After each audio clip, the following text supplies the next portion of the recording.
In recognition of the weakness of human nature and the little power that the universal moral feeling exercises over most hearts, Providence has placed such helpful drives in us as supplements for virtue, which move some to beautiful actions even without principles, while at the same time being able to give others, who are ruled by these principles, a greater impetus and a stronger impulse thereto. Sympathy and complacence are grounds for beautiful actions that would perhaps all be suffocated by the preponderance of a cruder self-interest, but as we have seen, they are not immediate grounds of virtue, although, since they are ennobled by their kinship with it, they also bear its name. Hence I can call them adopted virtues, but that which rest on principles, genuine virtue. The former are beautiful and charming, the latter alone is sublime and worthy of honor. One calls a mind in which the former sentiments rule a good heart, and people of that sort good-hearted. But one rightly ascribes a noble heart to one who is virtuous from principles, calling him alone a righteous person. These adopted virtues nevertheless have a great similarity to the true virtues, since they contain the feeling of an immediate pleasure in kindly and benevolent actions. The good-hearted person will without any ulterior aim, and from immediate complacence, conduct himself peaceably and courteously with you and feel sincere compassion for the need of another. Immanuel Kant. What makes a good person? The answer seems easy. The answer seems to be that a good person is he who does good actions, good deeds. And what that would mean, what that would entail, I've already discussed in 3 previous lectures on the categorical imperative, on the moral law, on human dignity, on the kingdom of purposes, because the categorical imperative, according to Kant, is the law, the moral law that we give ourselves through our own reason, through our own autonomy. And the categorical imperative is the law according to which we should act. However, it is not the actions as such that make a good person, if you think about it. An action could be in accordance with the law, so it could be the right action, but it could still be done for the wrong reasons. For example, to be sure, the moral law tells you not to murder. But maybe you don't murder somebody because you really follow the moral law and because you genuinely have reverence for that person's dignity, for that person's humanity, and therefore don't want to harm him. Or you would very much like to murder that person, and the only reason why you don't is because you're afraid of getting caught and going to jail.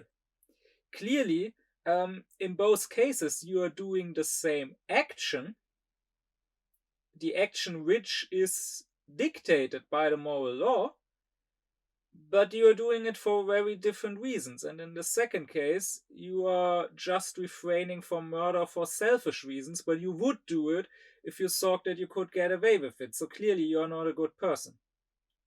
So therefore, when moral philosophy answers the question, what should we do?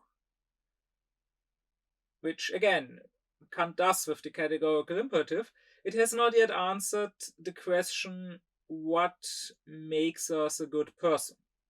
So that is what I want to deal with here now. And Kant says that we can call, or we do call, a human being a good person in 3 different regards. Because to Kant, the human being has three natures. I will address that in more detail in another lecture when I get to Kant's anthropology, when I get to Kant, to what he says about the human being and human nature. But for now, I can be brief. For now, it's enough to just say that we have a sensual and animal nature. We have a spiritual and intellectual nature. And in the middle, we have a mix because we are intellectual animals. And because of us having these three natures, we can also be good, or we can do good things, or refrain from doing bad things in three different ways. Kant says we can be good-natured, good-hearted, or of good character. And I will say right away that to him, only the last, the good character, which corresponds to our intellectual nature, has actual moral worth. The other two don't. But the good character, or rather what character is in general, I want to address on my next lecture. Here in this lecture, I want to deal with the first two, and I want to explain why they ultimately don't make you a morally good person. So let's start with the first, being good-natured. At first, I want to say that this is a bit difficult for me to translate. What Kant says here in German is gutes Gemüt. Now, the word Gemüt has two components. One of it is, so the part Müd, is cognate with the English word mood. And the first part of the word, G, this in German often signifies a sum or a collective of something. So, for example, take the word Bein, which is cognate with the English bone. And then a word for skeleton is Gebeine. So, the collection of the bones, right? Or take the word Berg, which means mountain. And then a mountain range is Gebirge, so several mountains together. So in that sense, the Gemüt is the sum or the collective of our moods.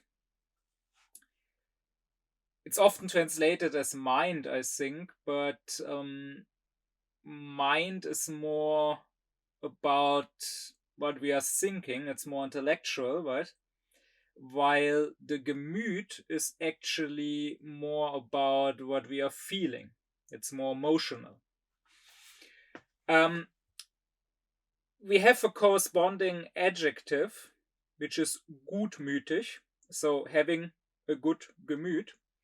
And this adjective gutmütig means more or less the same as the English being good-natured, or also being docile. So this is basically what Kant means. So I don't quite like the translation good-natured. It has the same sense, more or less, as German gutmütig. But Kant wouldn't say it's about the nature, because while this is part of our nature, this is not our whole nature. He would say that the good heart is also part of our nature. But anyways, the English language, at least as far as I can think of, doesn't have a better word for it. So I will have to go with being good-natured. What Kant says about this is that it is about being good in a negative sense. So he who is good-natured or docile will not harm others. He will not easily be angered. He will not be very aggressive. Um, Even if he does get angry, it will not last long. He will not be vengeful. He will not harbor resentments for long. And the good-natured person will be rather tolerant of others and let others do their thing. And this, Kant says, is indeed probably the main reason for people being good at all. So Kant does not have the best opinion of most people when it comes to their morality.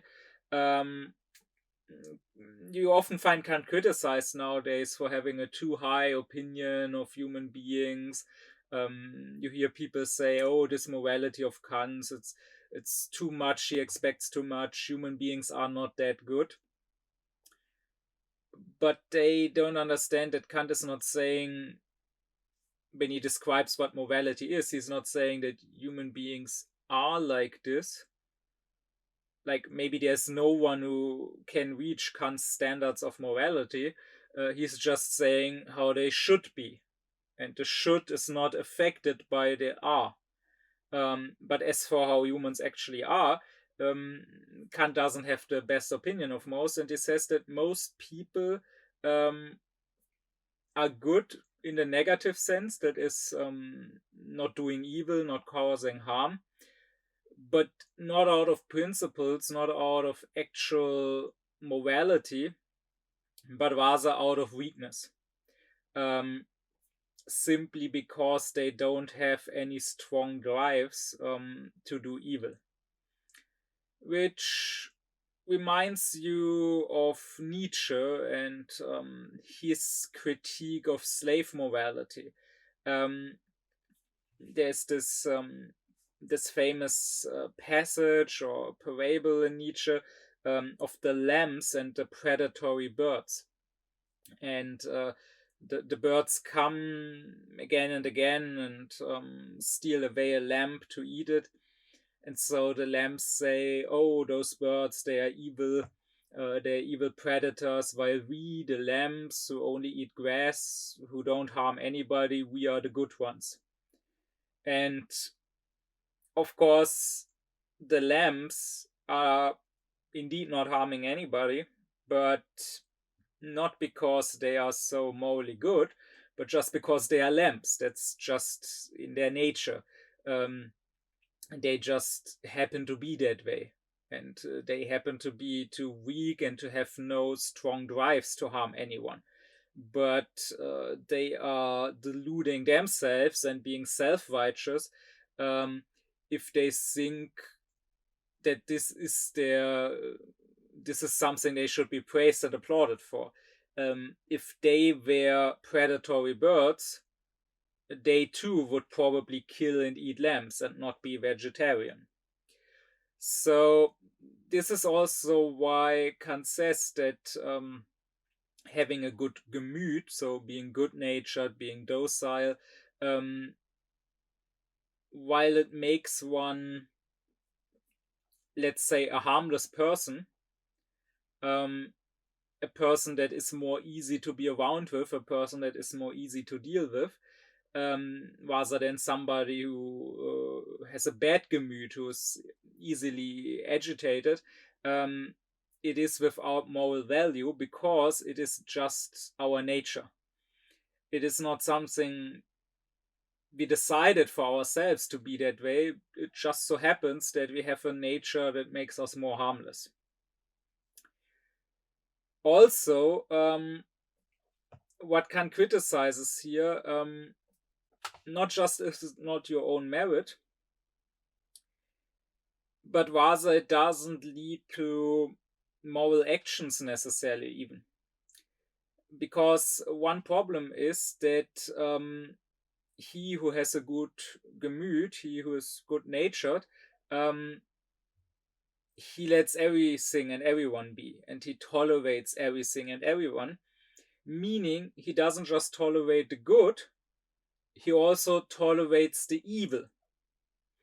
Kant says that it is easy for a tyrant um, to um, to rule over a nation of good-natured people. They would not stand up. They would be like docile cattle, and they would just let it be. Here you may think of Hannah Arendt and the banality of evil that she described. Someone like Eichmann probably was good-natured, had no real evil drives of his own, but he just did what he was told. He just followed his orders without thinking much. And if you have a nation of Eichmanns, then a few Hitlers are enough to commit terrible crimes. Or likewise, for a smaller scale example, imagine a school class, and imagine there's bullying going on. If there's a student in the class, or maybe many students who are good natured, who are friendly, they will probably not be the ones starting and leading the bullying, but they will also not be the ones standing up for the victim of the bullying. They will let it happen. And as we should all know, the evil in the world, it is enough for there to be a few actively evil people, and just a lot of people who are bystanders, and to let it happen. And therefore, to say that people just should be good natured, just should be docile, to make that the moral demand, would be demanding that people should be like a herd of sheep, and that would be a good thing. And for one more criticism, Kant even says that the good-natured person, he will not just let evil happen and not stand up against it. He can even be made to commit evil himself, because the good-natured person, Kant says, he is like wax. He is easily influenced and formed and shaped by others. So while he may not have his own genuine drives for evil, what he does have is wanting to not get into others' way, wanting to not fight with them, wanting maybe to be liked by them, to please them. And therefore, others who have a bad influence on the good-natured person can get him into all sorts of vices, Kant says. Think of someone having a bad influence, or being influenced badly, falling in with the wrong people. Think of youth trying to please their peers, and therefore starting to drink or do drugs, or starting to steal or whatever, not because they really would do it on their own, but because they are pushed into it and they want to please. We could go back to the example of the bullying.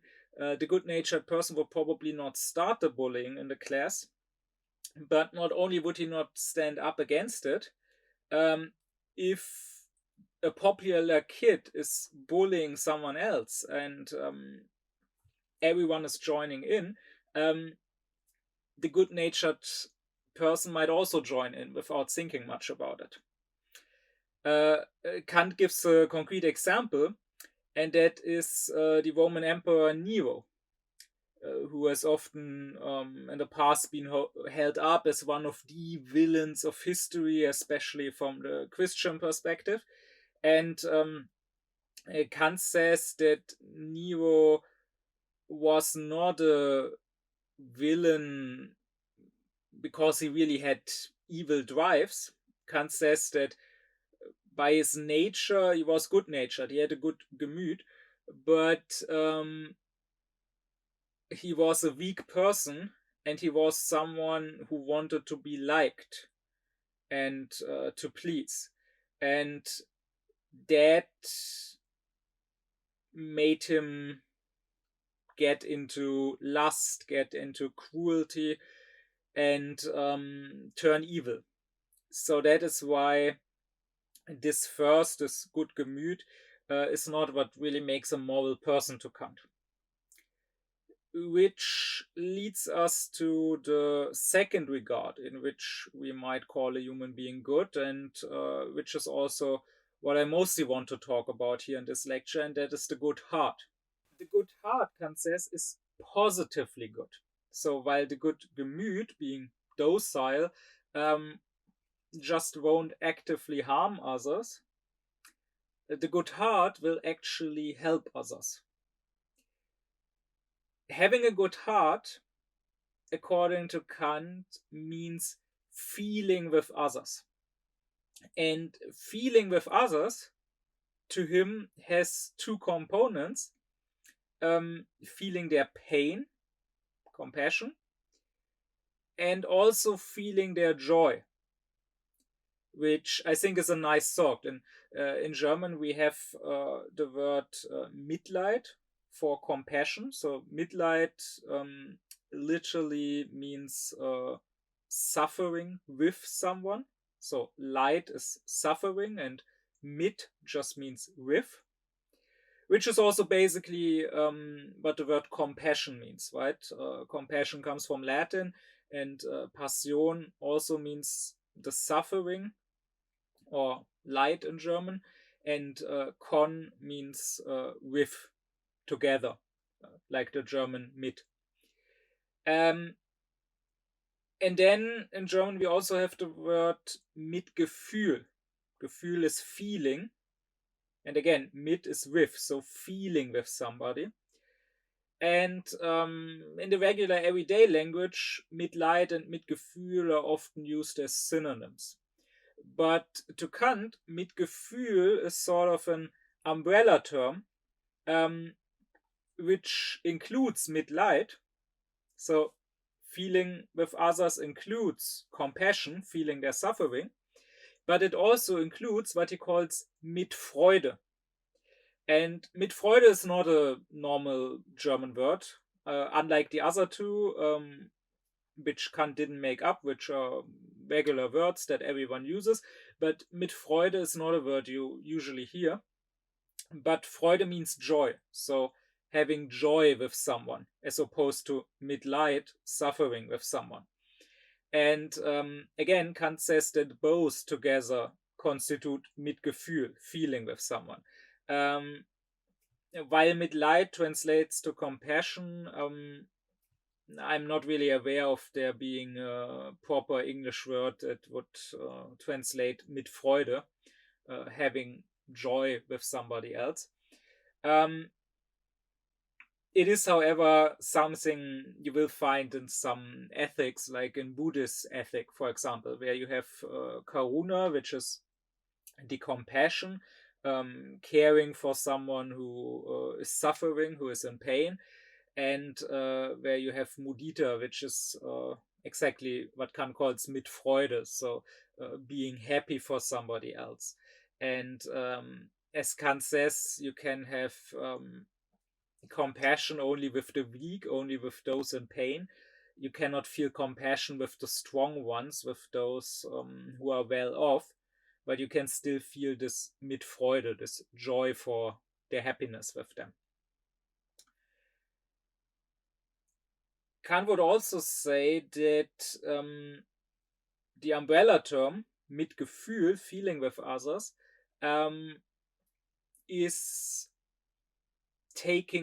could also be described as taking part in their fate and whatever happens to them. The German word here is Anteilnahme or Teilnehmung.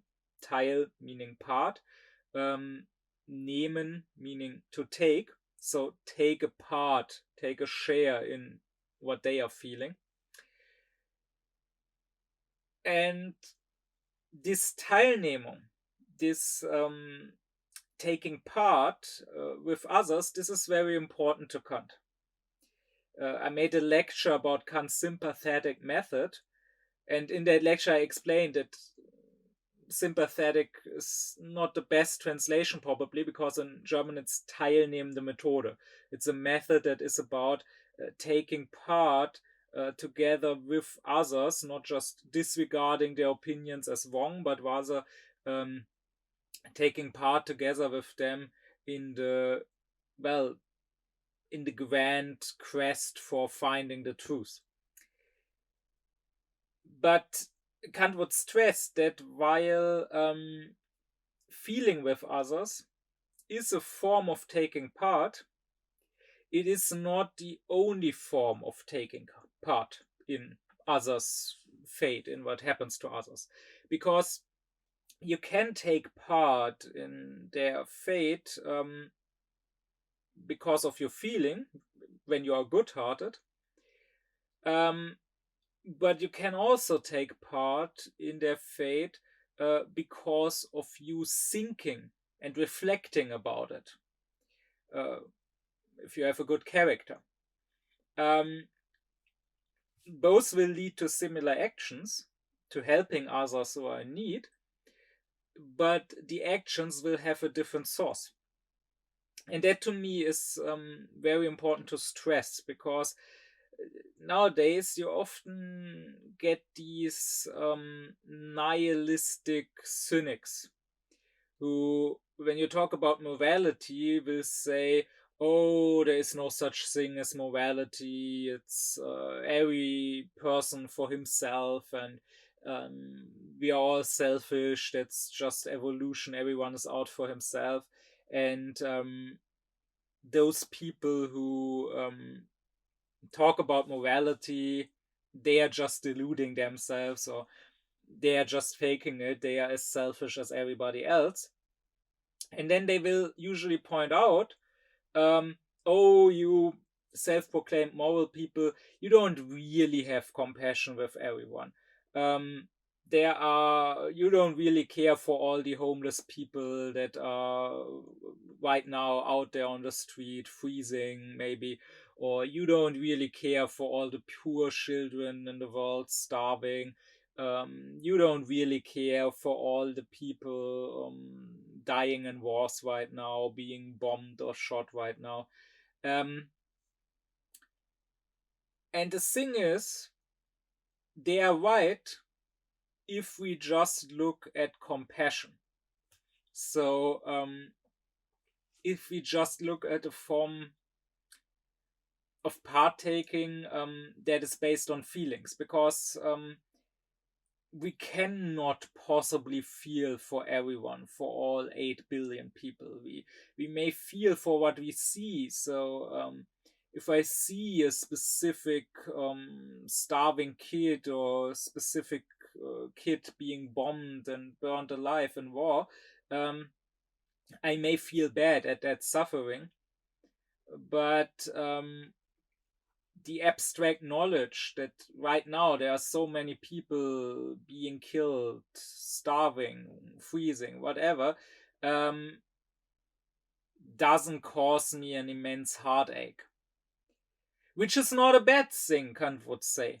Because what use is there? If we really had compassion, if we really felt bad for 8 billion people, for everyone who's suffering on Earth, there's so much suffering, we could never stop crying. Crying would not even be enough. We would probably go mad from feeling all the suffering. So there is no point in that. But the cynics are wrong when they say, oh, you don't have compassion with everyone, so you are not really moral, you don't really care, because there is also another form of care. There's an intellectual care. I cannot be affected, I cannot feel bad at the abstract knowledge that some people are suffering, but at the same time, I can still intellectually, in my judgment, very, very strongly reject that they are suffering. and make the moral judgment that this shouldn't be, that this should be changed. And I can act on that judgment. I can make myself act on that judgment, even if there's no feeling of compassion, of feeling their suffering, that compels me to act in that way. So that is very important, because this distinction of Kant's, because otherwise those cynics would be right. Um, of course, what those cynics are saying, it's just a rationalization for themselves. It's just to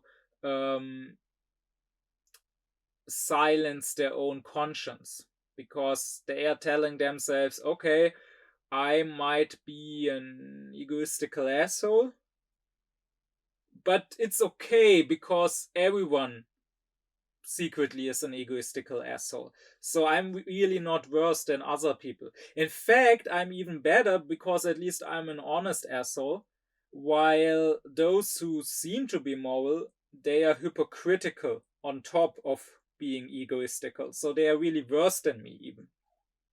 That's what those people are telling themselves, to be able to sleep at night. But again, it's not true. It's only true if compassion, if actually feeling others' suffering, is your only source of morality.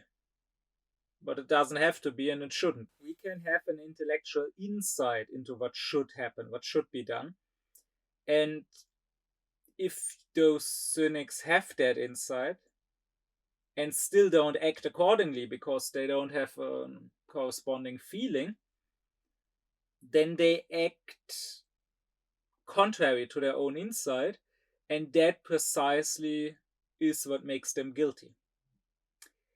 But anyways, being good-hearted means partaking in others' fate, but not for intellectual reasons, not because you have thought about that this is what you should do, but rather because you feel with them, feel both their joy and their suffering. And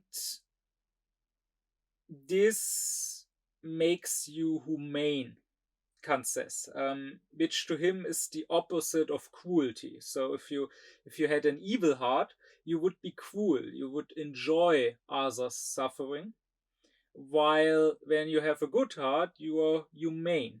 You are happy for their joy, and you feel pain at their suffering, and hence you want to bring them joy, and you want to end their suffering.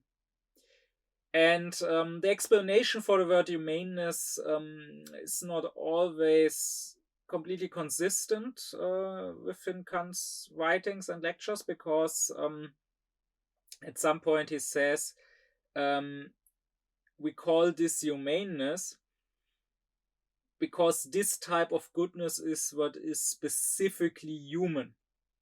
Because the first type, the good gemüt, so being good-natured, being docile, that is something you also find in many animals, like cows or sheep. They are also not particularly aggressive or harmful to anyone.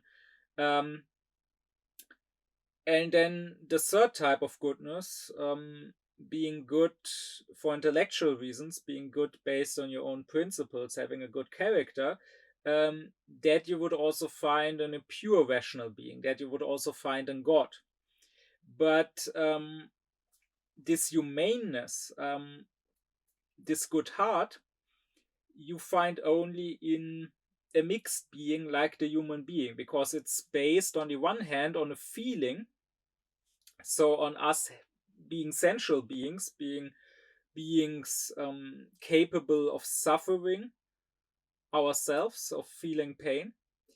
But on the other hand, it's also based on a sort of reflection on us being able to sink ourselves, so to say, into another's stead, into another's shoes, and think how that other person would feel, or how we would feel in that other's stead.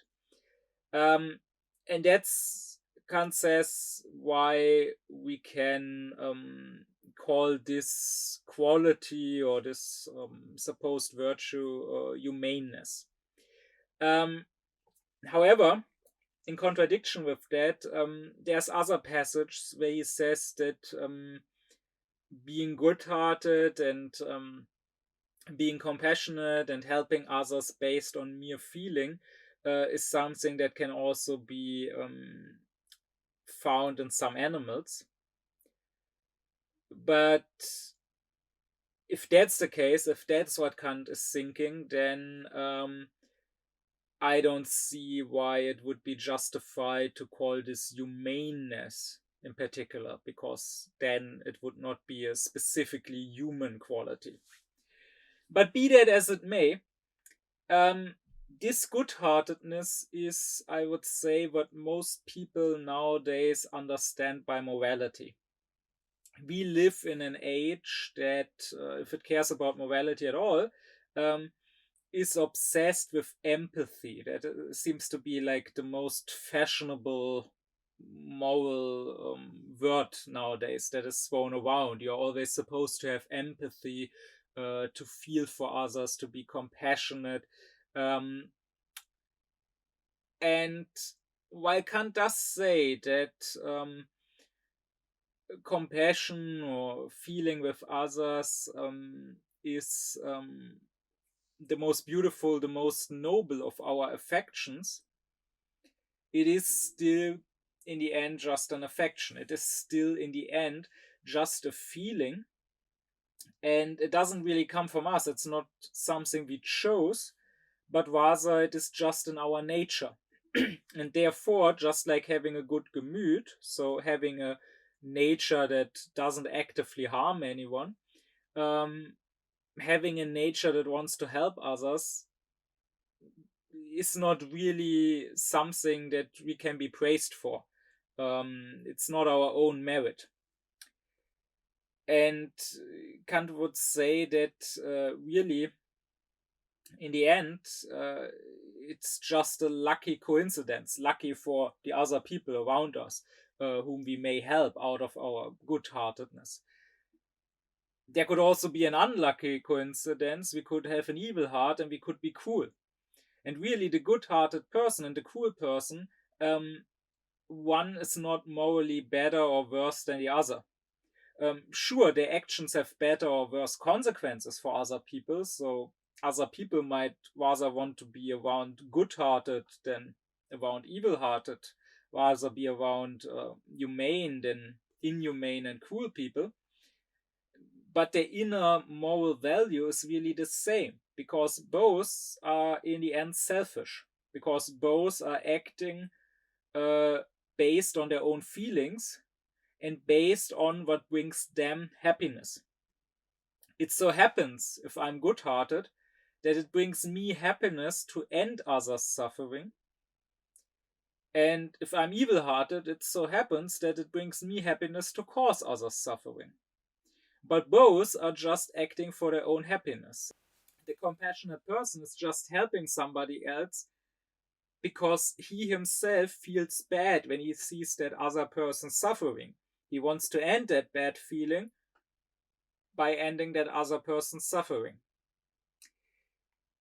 But if he were to meet a cruel person who felt happiness when he makes somebody else suffer, he could not really reproach that cruel person. He could not really say, you ought not to be that way. Because if he were to do that, he would already have left the morality of compassion. If he were to speak about an orc, if he were to say, okay, you might not feel compassion, but you should feel it, you ought to feel it, where does this orc come from? Clearly, it doesn't come from compassion. Because, again, that person does not have compassion yet. If I'm telling him, you ought to have it, you ought to, I don't know, cultivate it in yourself, clearly it's not compassion that can drive you to develop compassion, which you previously didn't have. So thereby we would already be admitting that morality needs to have some higher principle than compassion. So that's why, according to Kant, the good heart is also morally worthless. Kant complains about the morality of his time, which he thinks is too soft, too weak, too sentimental. Um, he criticizes, on the one hand, novelists of his day because they only want to uh, create in their readers feelings of compassion, of generosity, of love for humankind.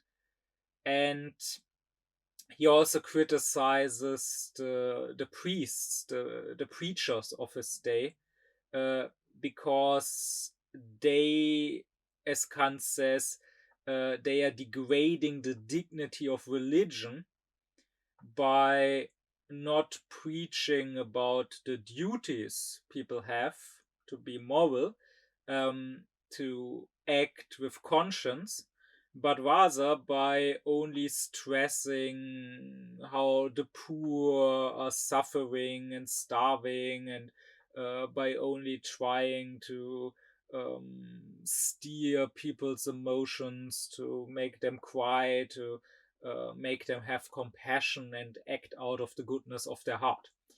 And Kant criticizes this. Kant, again and again in his writings and in his lectures to his young students, he warns of soft heartedness, which is the fake compassion and the fashionable panacea and consolation of the heart of our moralists. But it is a kind of opium which creates a dreamed up well being and in the end makes the heart limp. Nothing is more opposed to all character.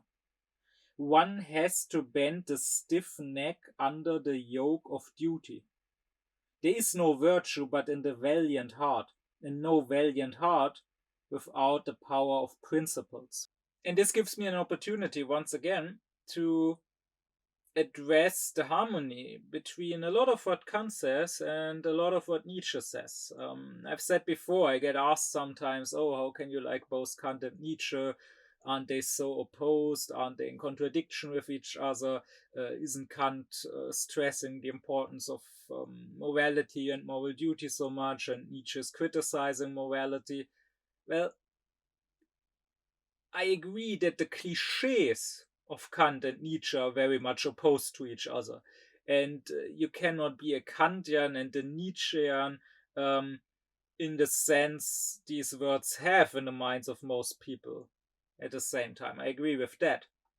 But if you actually read them, it's a different picture. Then you would find that Nietzsche criticizes not all morality, but rather specifically slave morality, which is about compassion. Just consider some of Nietzsche's writings. He says, for example, the noble man honors in himself the powerful one, him also who has power over himself, who knows how to speak and how to keep silence, who takes pleasure in subjecting himself to severity and hardness, and has reverence for all that is severe and hard. Wotan placed the hard heart in my breast, says an old Scandinavian saga. It is thus rightly expressed from the soul of a proud Viking. Such a type of man is even proud of not being made for sympathy. The hero of the saga therefore adds warningly, he who has not a hard heart when young will never have one. The noble and brave who think thus are the furthest removed from the morality which sees precisely in sympathy, or in acting for the good of others, or in désintéressement, the characteristic of the moral.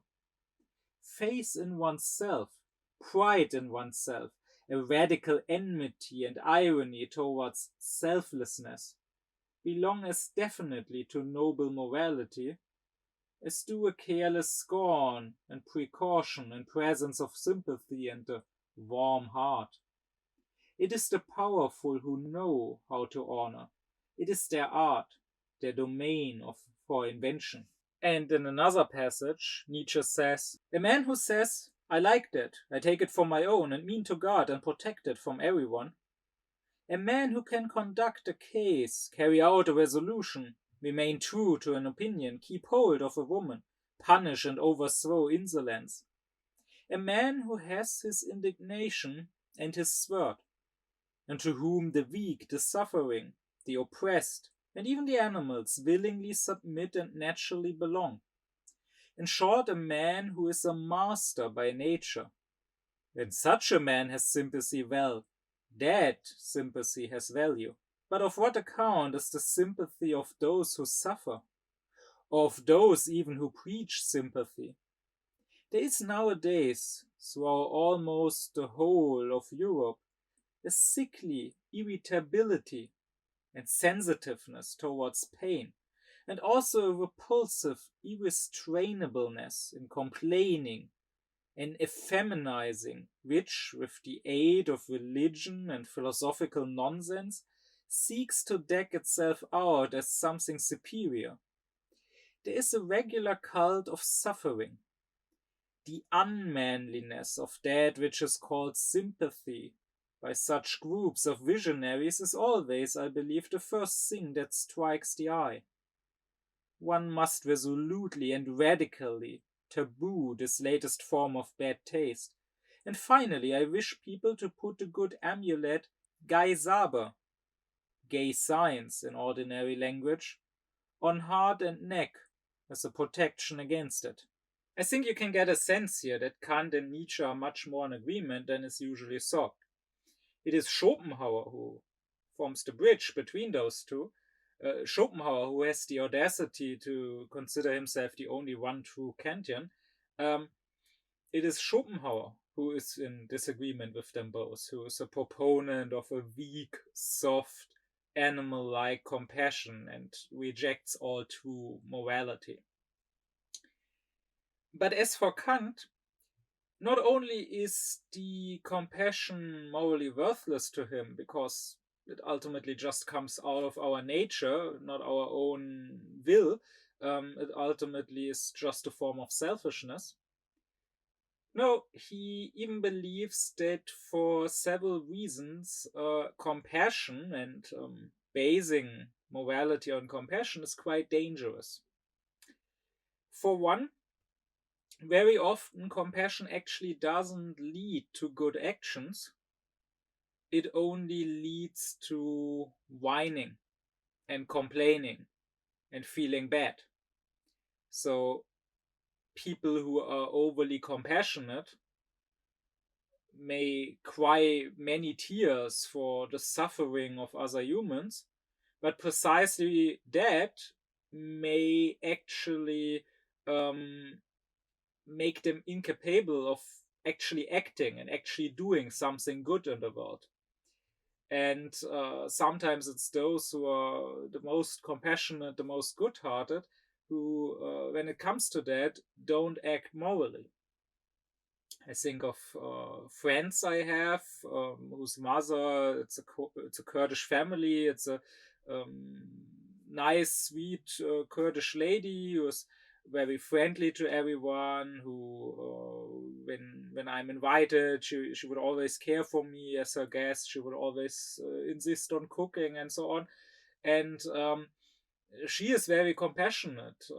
She will, when I come over, she will say things like, "Oh, I noted in the news that there's a war there, or there was an earthquake there. Oh, how terrible! All the poor people suffering, all the people dying.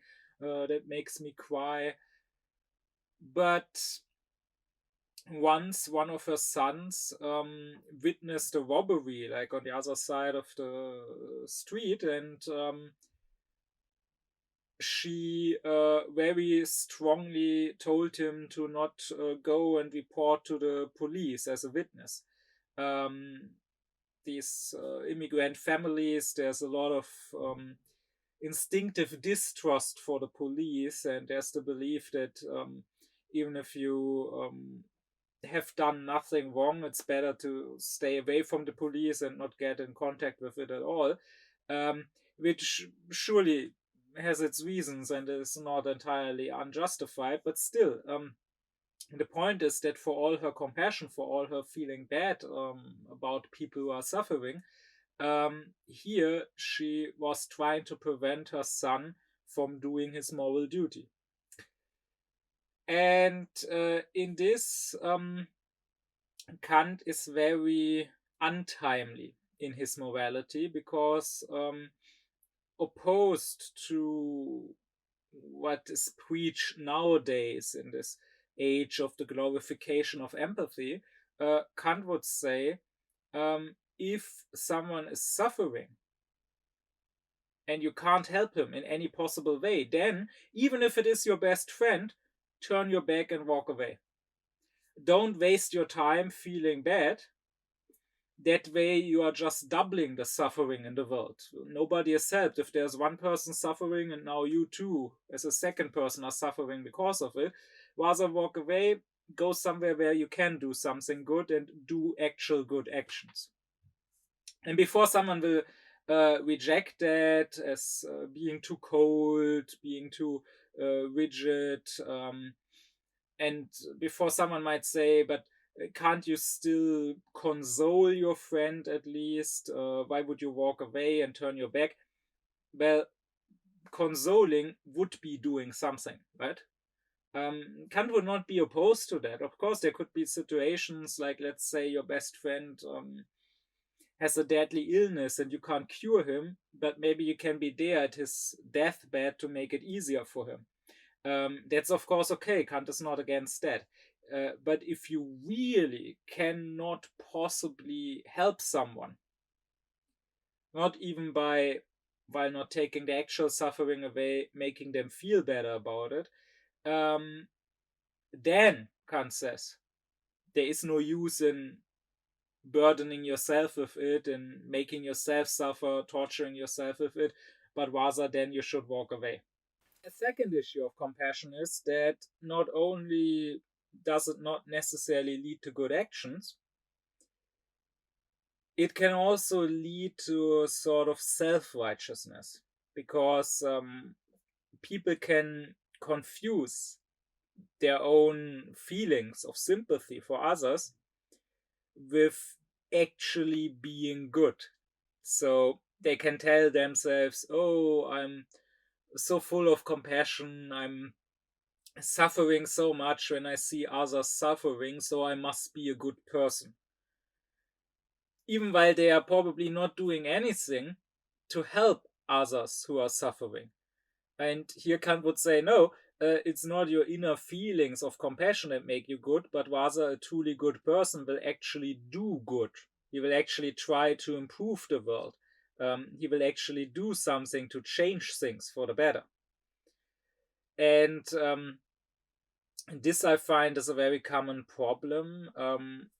I find that nowadays, especially amongst humanistic, educated elite, like those people that I call ausklärt as opposed to aufklärt, so entwilighted as opposed to enlightened. The people who make up a lot of the, as I said, the elite, the sort of center left people, good Democrats, lots of teachers, journalists, that sort of milieu. I have the misfortune of myself being related to some such people who, as good Democrats, will be very worried about the rise of right wing extremism, be it here in Germany, be it in the United States, who, as compassionate humanists, will feel bad about people suffering in war, or from starvation, from poverty, who may also, I don't know, donate some money sometimes. But ultimately, they don't want to reflect about their own part in this. They don't want to reflect about the fact that they themselves are part of the problem and that they themselves are what keeps the status quo as it is. And that they, and be it indirectly, be it just with their lifestyle, that they are causing the suffering which they might feel bad about. Like, I remember years ago, probably 10 years ago or so, my dad and we had a discussion with my uncle, who has been a teacher, has been the vice headmaster of his school, then went into the school bureaucracy, and in his state was the organizer of the statewide final exams, uh, which is a well paid job, and well paid enough to have his own house and everything.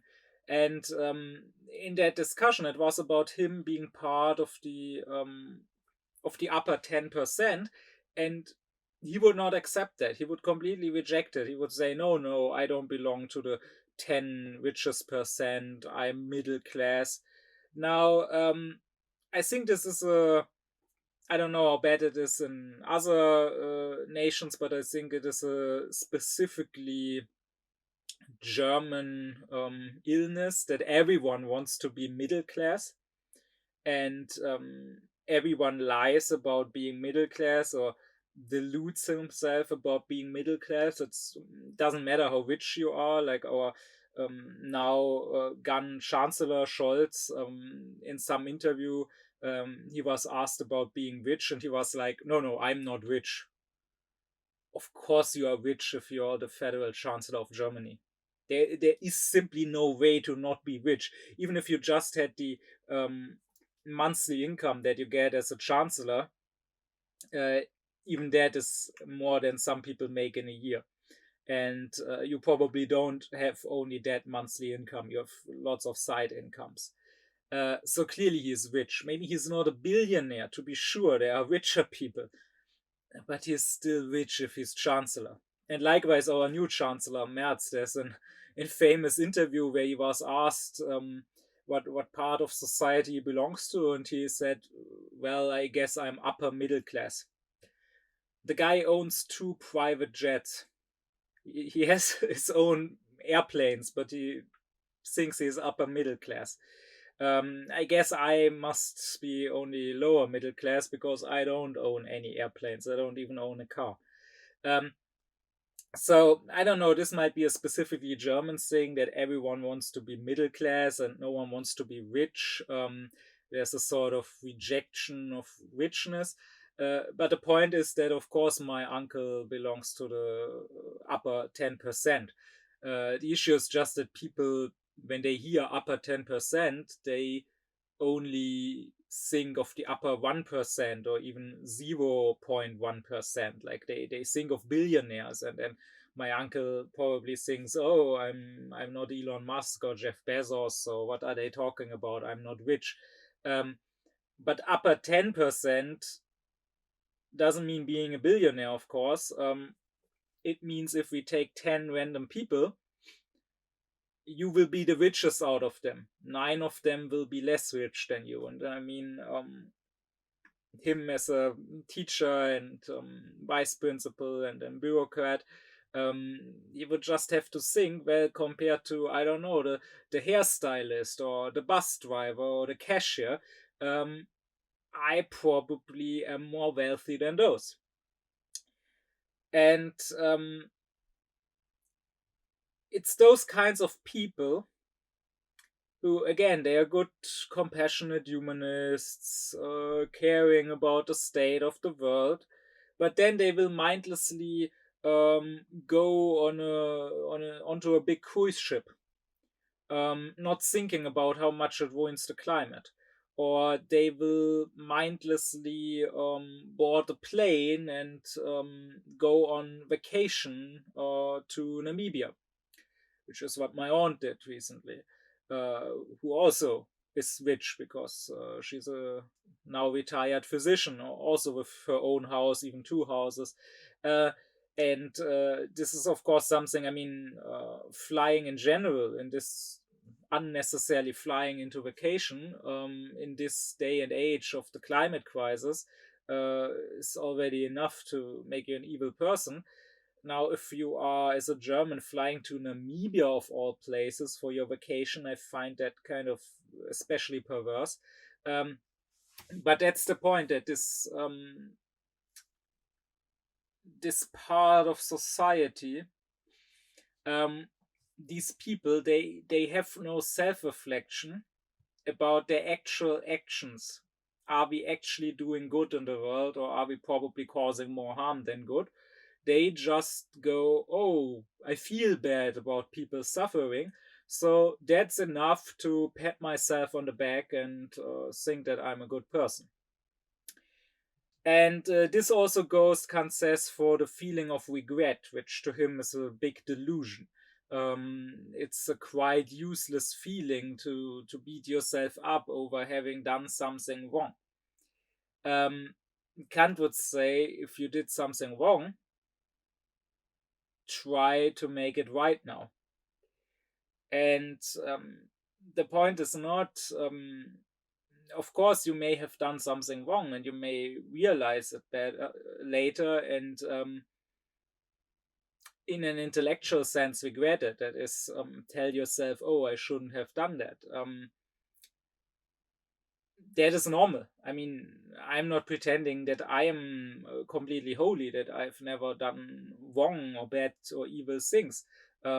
Surely I have done things in the past that I'm not proud of, that I would rather not have done, looking back. But I don't beat myself up over that. I don't feel bad about some things I might have done in the past every day, because what use is there? It's just self righteous. It's just showing to myself what a good person I am now because I'm feeling bad about my past evilness. No, all we can do, Kant would say, is actually learning from what we did and actually transforming ourselves and turning into better people.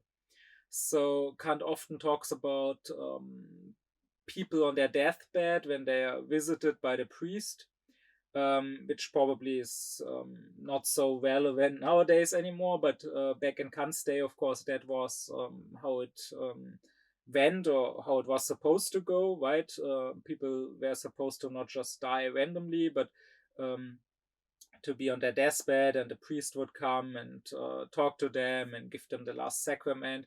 And the priests, of course, would try to get the people to feel regret for their past sins. They would, of course, tell them, this is your last chance to regret, and thereby maybe avoid hell that you otherwise might have earned for yourself. And Kant was against the priests pushing the people into feeling regret. He tells stories of people who, when they thought they were going to die, felt very regretful about their past sins and vices and misdeeds, and um, made great promises and oaths, saying, "Oh, dear God, if you let me live, if you save me from my illness, then I will turn my life around and I will be a different person. I will stop with the drinking or with the whoring or with the being greedy or whatever."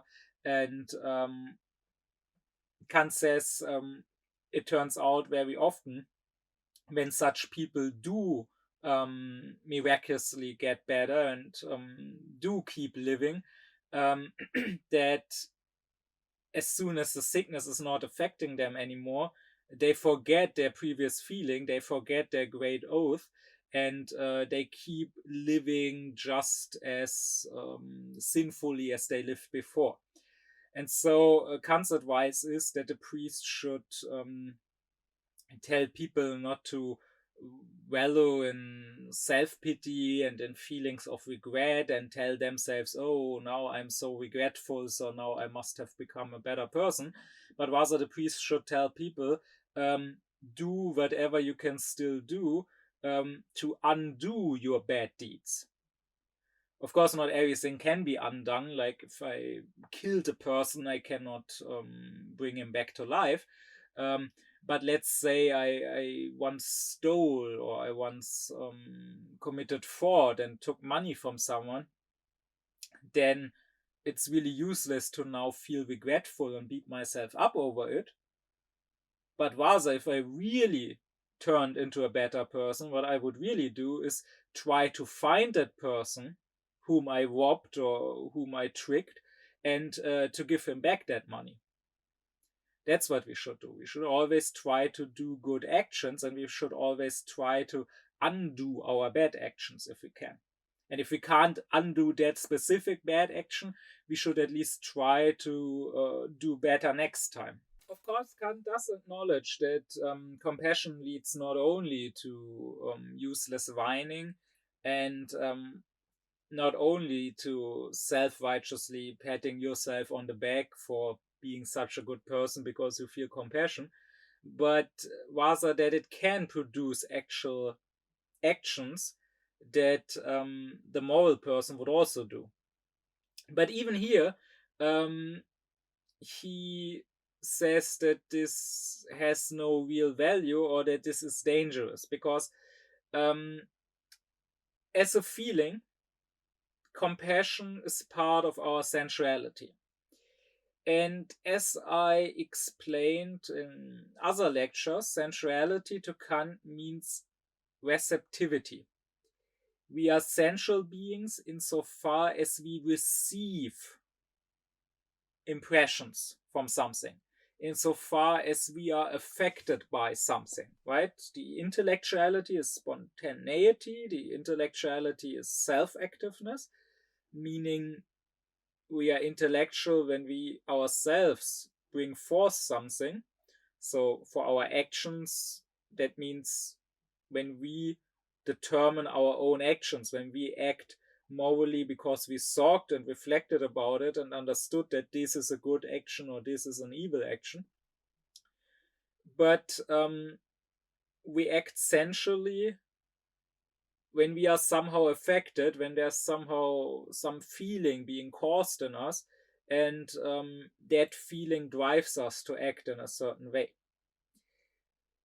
And the issue with that is, since compassion is sensuality, therefore receptivity, it depends on whatever happens to fall into our senses. So Kant says that out of compassion, you might give money to someone poor, to someone in need, but if you base it only on compassion, um, you might actually give it to the person who doesn't need it the most. You will give the money to the person who only looks the most miserable, or who begs the loudest, who tells you, oh, please, I need it, I have a wife and children and a poor sick grandmother, while maybe you could have donated your money to a better cause. Maybe there are others who need them, who need your money much more, who are even more poor, um, but who are less vocal about it, or who look less miserable. Maybe precisely because they are better people who don't pretend, who don't shove it in other people's face like that. So, in that sense, it is dangerous to be too affected by your sensuality. And also, if your actions depend on your sensuality, depend on whatever happens to affect you, well, compassion is probably not the only feeling you have. You can be affected by other feelings. Your feeling of compassion can end, or even if it keeps going, it can be overcome by another, by a stronger feeling. So Kant says many have helped people, have given their aid or their money to people out of sympathy, and then they were taken advantage of. Then people tricked them, And because of that, the good-hearted person now makes his heart hard, now closes off his heart to others, now says, oh, that won't happen to me again. I will no longer be compassionate. I will no longer be tricked by someone looking miserable. Um, and therefore, you will stop doing good deeds. Now, when you act on principles, this can't happen to you. You will probably say, okay, I should learn from my mistake. I helped the wrong person. I was taken advantage of. I need to be more careful. But still, it remains my duty to help other people in need. I just need to check who really is in need. But if you just acted on your feeling of compassion, now that other feeling of disappointment or even of anger at being tricked may make you stop acting in a good way. Or take a feeling like fear. Yeah, so let's say you live in the time of the Nazis and there's a Jewish person coming to you and asking you to hide him. Maybe you feel compassion. Maybe you would like to help him.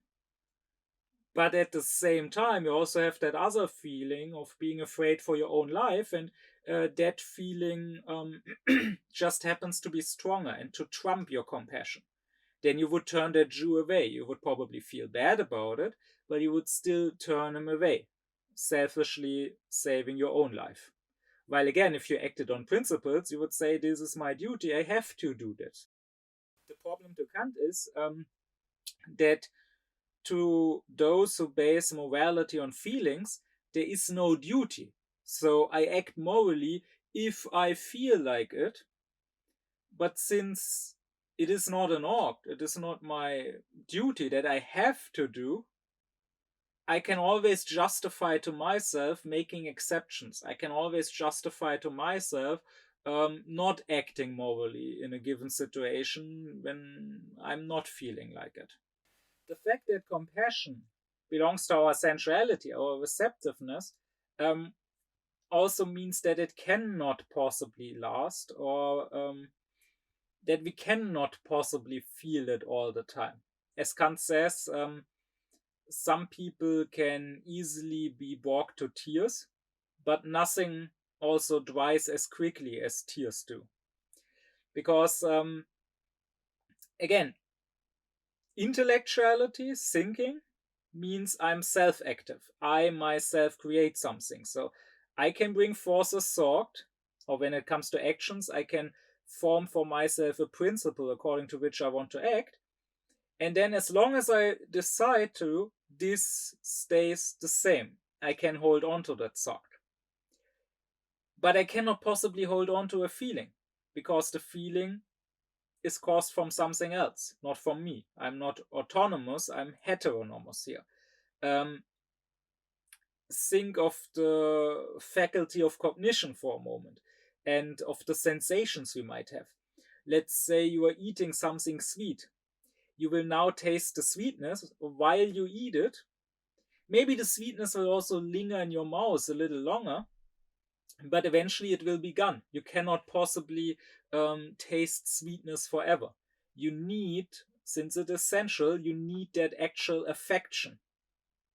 Something actually affecting you and influencing you and causing that sensation. And the same is true for compassion. So Kant would say we would need something that actually causes the compassion. We would need a specific image, but often we don't have that. And this is specifically an issue in the civil society, right?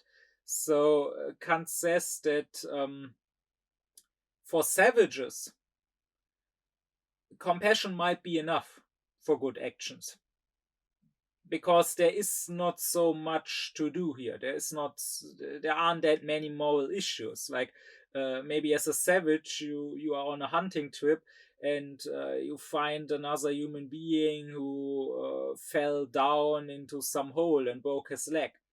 And if you feel compassionate, you will pull him out and help him and not let him die down there. But Kant says in a society, in a developed society, it's not so easy anymore. Here you often don't see the evil. And Kant would say that in his day there are many princes, many kings who, on a personal level, are compassionate. Like if they ride through their city and they see a beggar who looks miserable, they may give him a lot of money.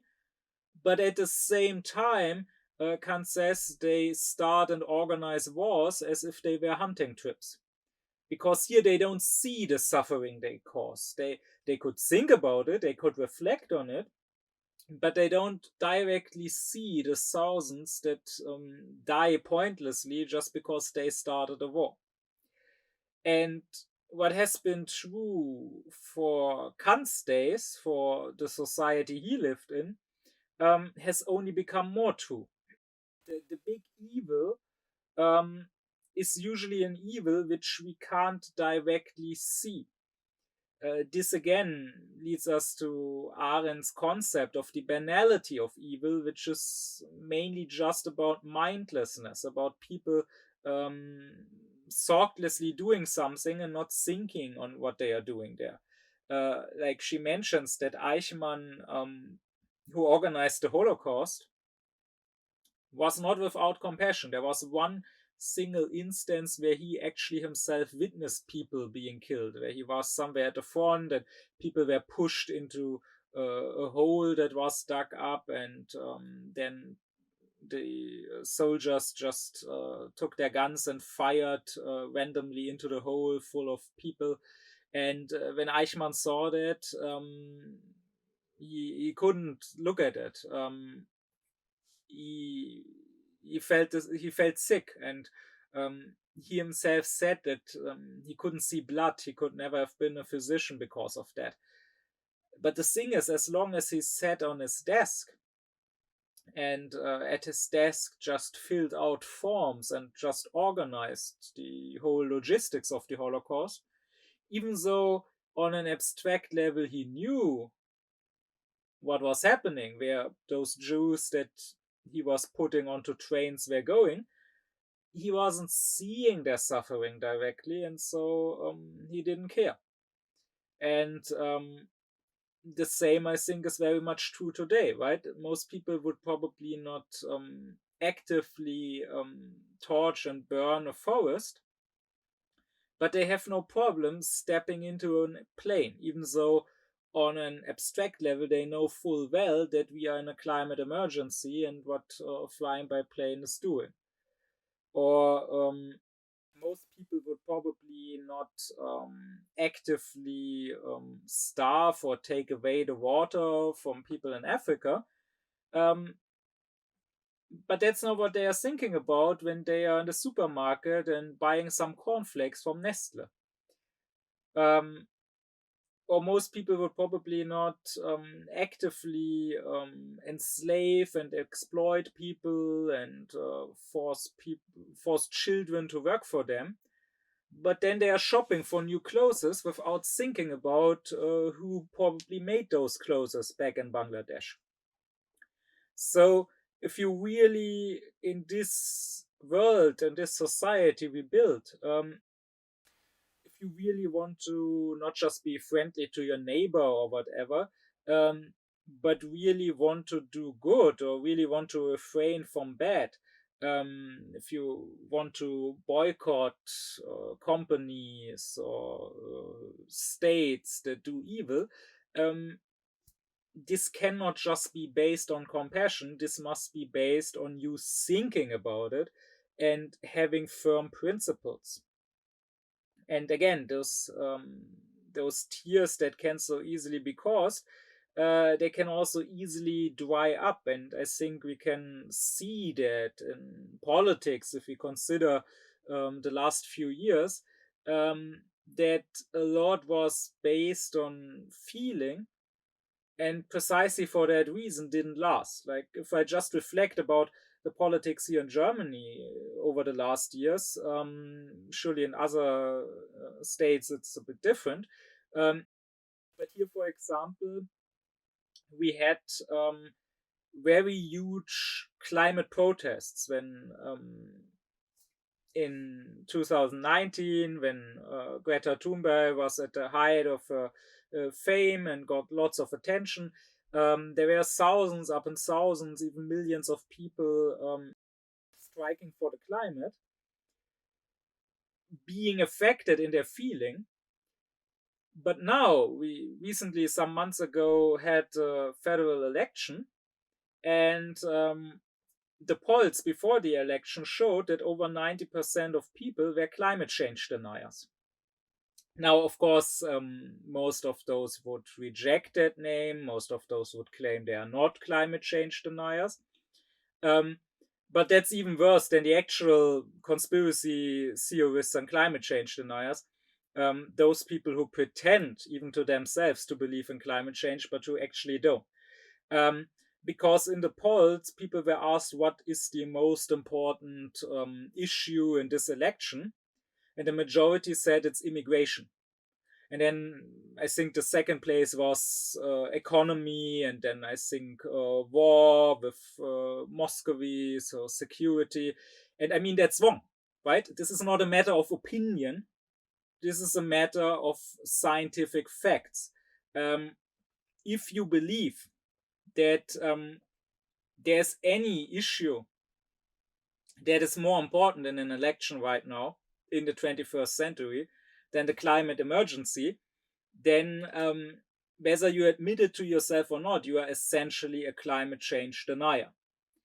Because surely, whether one or two refugees that may come here are taken in or rejected, or whether one or two refugees that live here may stab someone, and even whether the economy grows or doesn't grow, or even whether there's a war here or not, all of that is just so insignificant in the face of the possibility of our whole civilization ending, of there not being a basis anymore for the life of so many people here on Earth, or even just here in this country.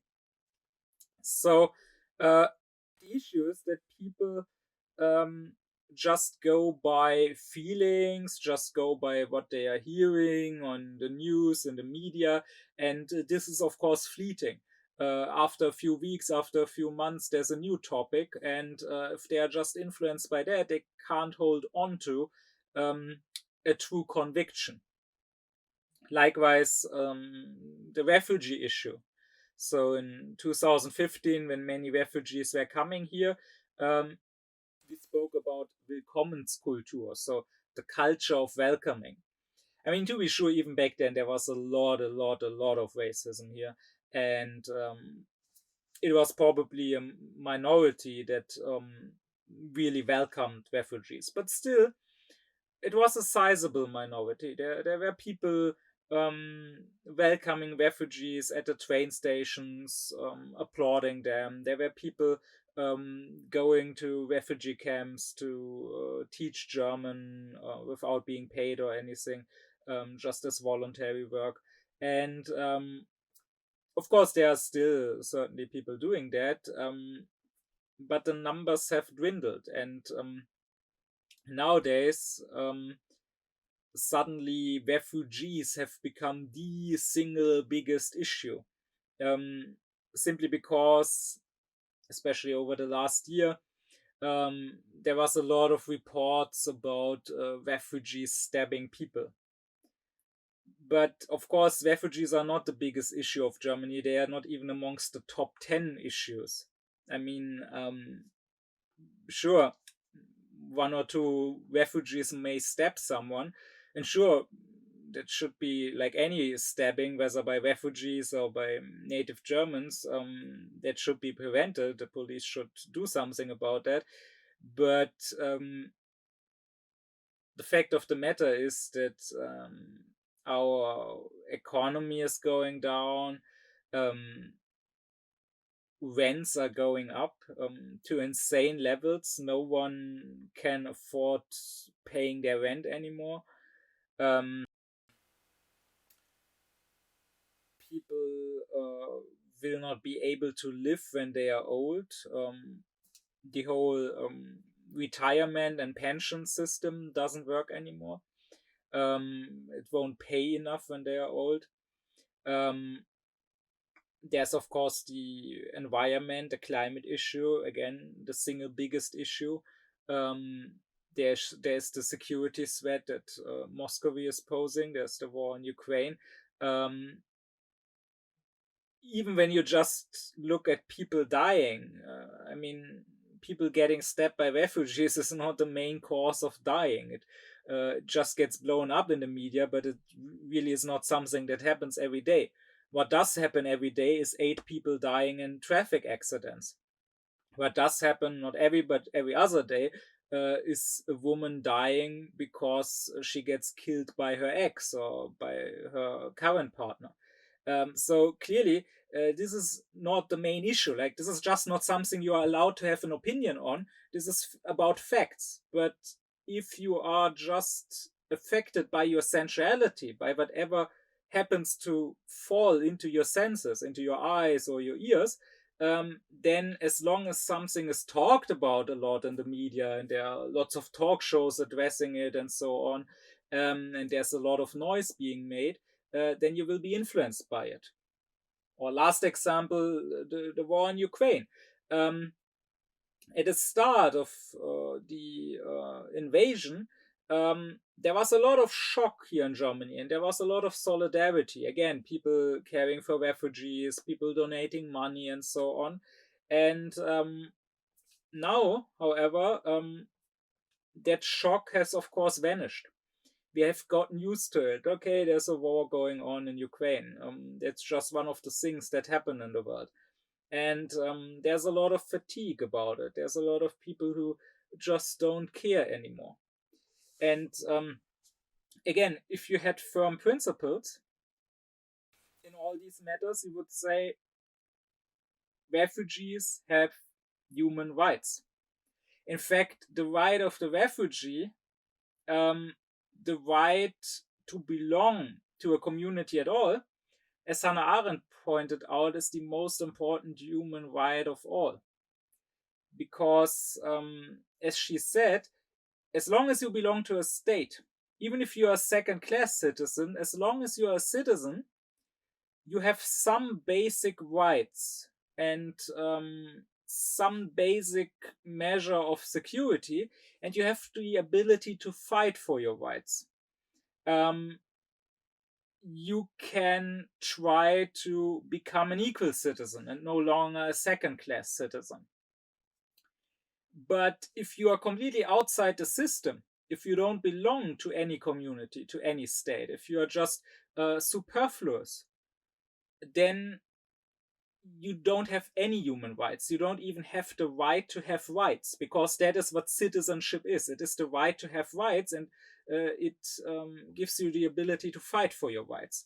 And this is the big issue with refugees. This is, as Arendt described, this is what made the Holocaust possible, right? That is why in Western Europe, including even in Germany itself, only about 50% of Jews were killed. Now, only is relative. Of course, it's still a lot. Every second Jew being killed. But in Eastern Europe, it was 19 out of 20 Jews who got killed, not 1 out of 2. And that is because here in Poland and Ukraine, especially in Belarus, you had a complete breakdown of the state. Here you had people who were stateless, who didn't belong, who weren't German Jews or French Jews with some sort of citizenship, but who could very easily be killed off.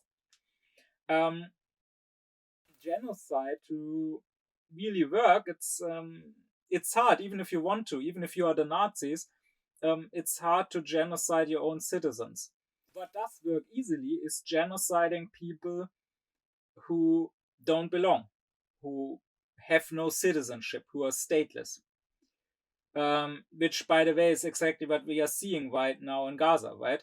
That is the big issue of the Palestinian question, that Palestinians have not even the right to have rights. That is why, even though there are certainly also many Israelis who would like to get rid of the Palestinians in Israel that have Israeli citizenship, um, those are much more safe. Those are much harder to get rid of. But those who are completely stateless, they were always in danger of genocide. If you studied, for example, Hannah Arendt, or also others who dealt with the Holocaust or with the colonial genocides in Africa or whatever, then you would have known that the danger was always there. So if you think about these things and if you reflect, then you know, you can have principles. You can say, okay, everyone needs to have the right to rights at all. Everyone needs to have a citizenship. Everyone needs to belong to a society. And just because you hear that one or two refugees have stabbed someone, or just because you hear that some Palestinians have committed a terror attack, even one as big as the one on the 7th of October, that will not make you forget your principles that everyone should have the right to rights. Likewise with Ukraine. If you, well, if you just supported it based on shock, the shock will vanish eventually. But if you support it based on principles because you stand for international law and the rule of law instead of the rule of the jungle, because you stand with the invaded and never with the invader, or even just for pragmatic reasons, for God's sake, like as Timothy Snyder has pointed out, Ukraine is really fighting for us all. It's fighting for the West. It's fighting for Europe. We just have this relatively comfortable and still relatively free life because Ukraine still stands. It's funny, many years ago when there was the war in Afghanistan, some German politician infamously said, our freedom, our liberty is defended at the Hindu Kush, which of course was a gross lie. There was no reason for our freedom to be defended in Afghanistan. We should not have been there. But nowadays, a politician would be much more justified to say, which is exactly why it is not said, because politicians usually only say lies and not obvious truths, but a politician would be just more justified nowadays to say our freedom is defended in Ukraine. So if you think, if you reflect, if you therefore have principles, then you will stand by them, even when a mere feeling has subsided because you're no longer affected in that same way. But if it is just the affection that makes you act in a certain manner, then your actions won't last. Again, the tears that are easily caused will also easily dry up. And the last criticism of the good heart or the morality based on the good heart is that not only can it lead to you just whining instead of doing anything, or just being self-righteous and thinking by whining, by feeling bad, you have already done enough, or not only can it lead to somewhat good actions, but good actions that may not last, or can lead to good actions that you stop doing because some other affection, some other feeling is stronger. No, lastly, Kant says the good heart can even lead to outright bad, to outright immoral actions. Because if you have a good heart, if you are compassionate, you can easily be swayed and you can be influenced and tricked by scammers, by frauds, Kant says.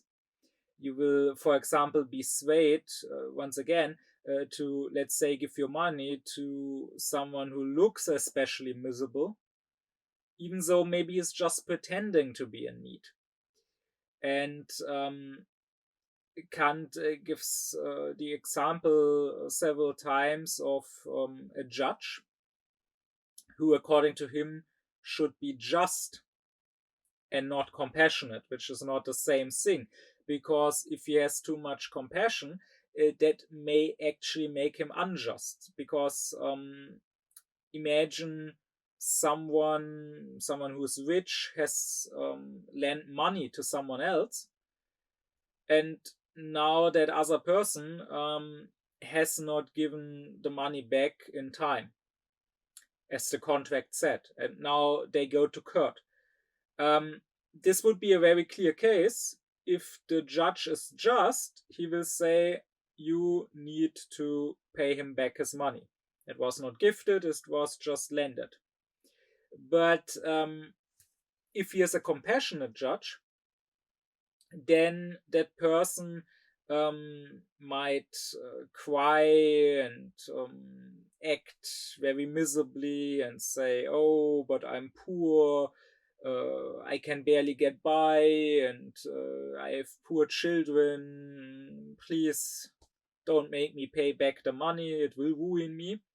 And if the judge has a good heart, that heart might easily be affected, and that would cause him to say, okay, you don't have to pay back the money.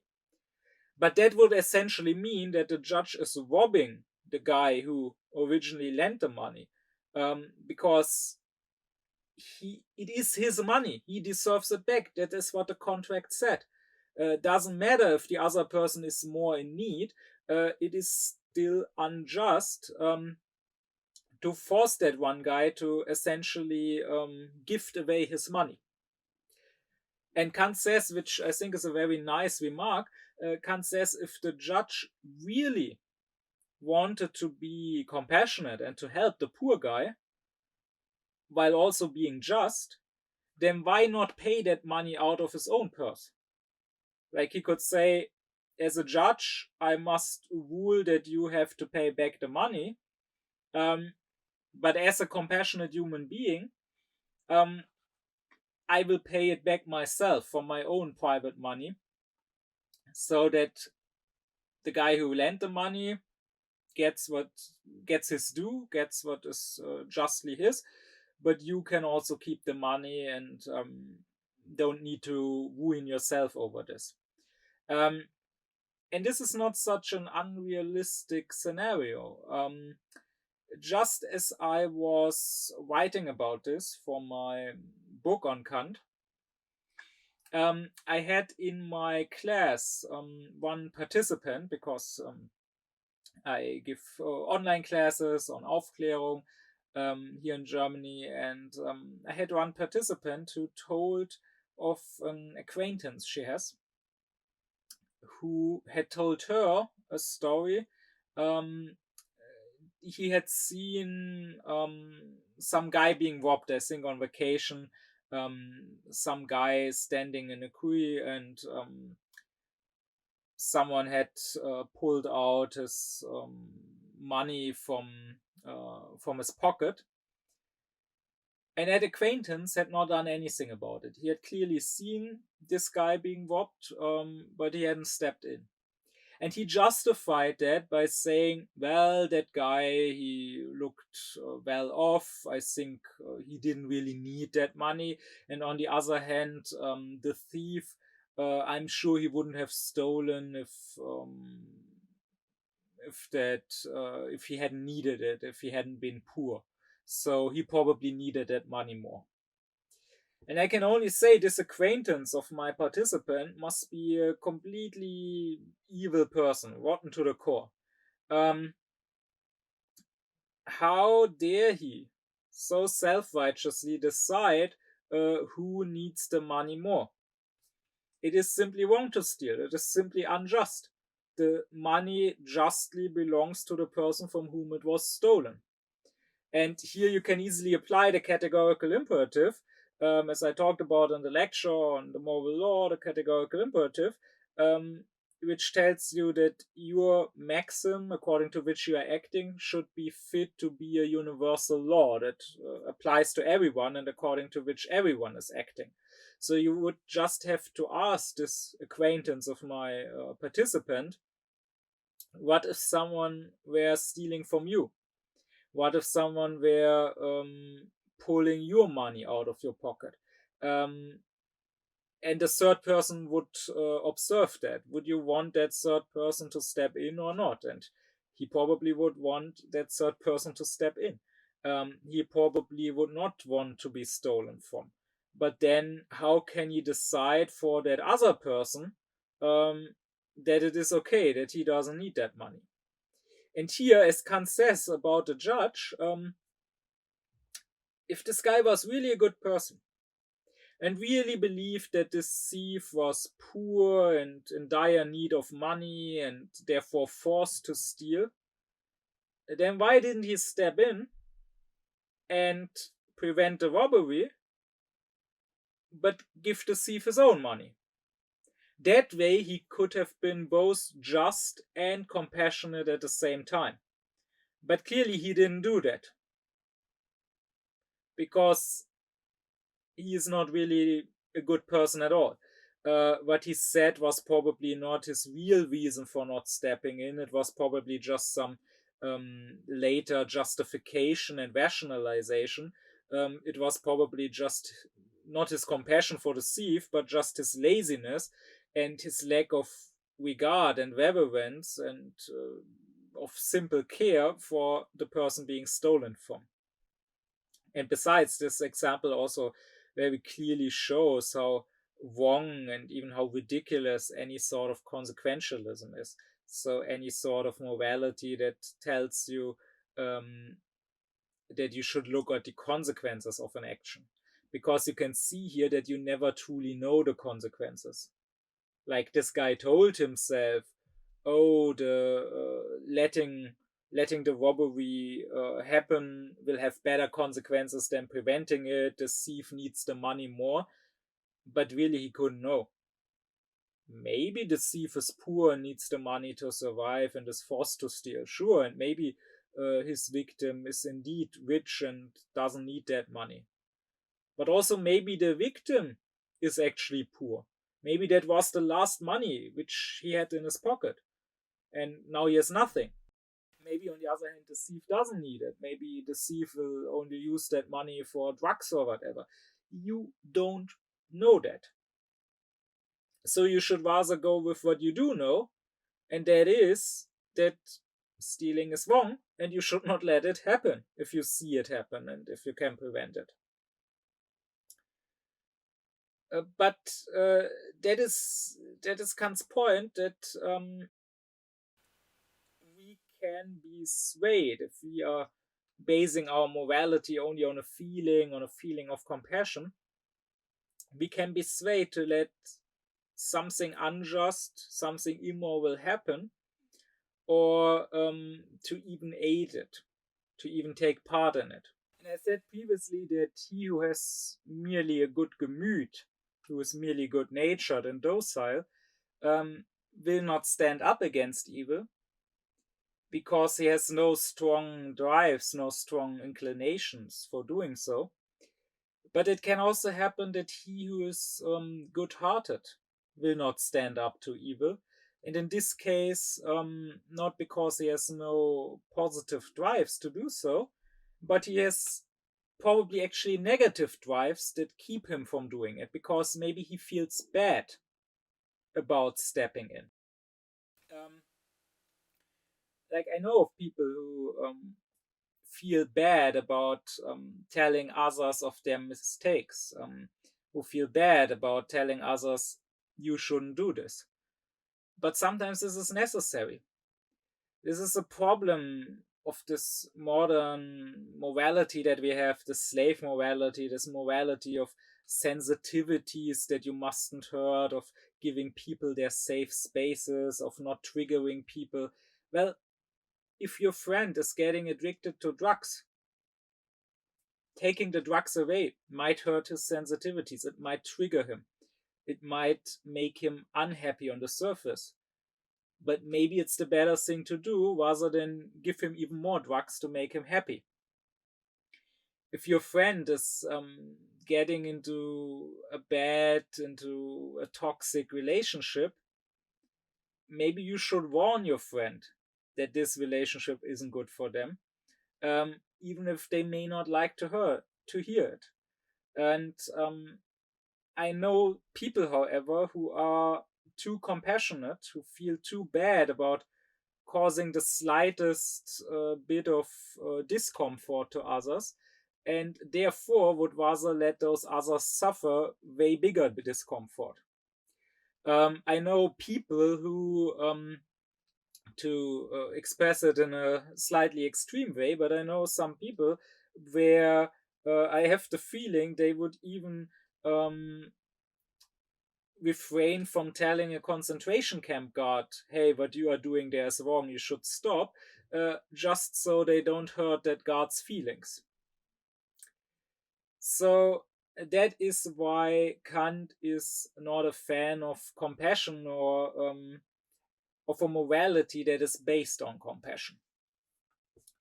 Now, to conclude this, um, the two ways of goodness that I talked about, the good Gemüt, the good mind or nature or however you want to call it, and the good heart, they together make up the mode of uh, our our sensuality.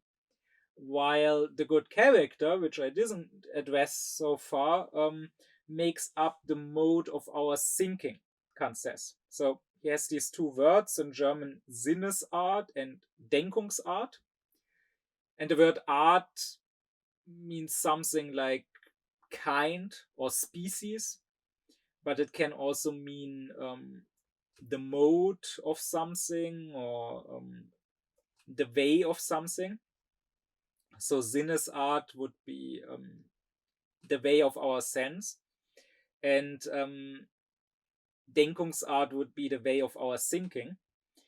And by both words, Kant means more or less what our current everyday language would call someone's character or someone's personality, but in a different sense. The Sinnesart, the way of the sense, or the sense mode, is our personality insofar as it was created by our nature.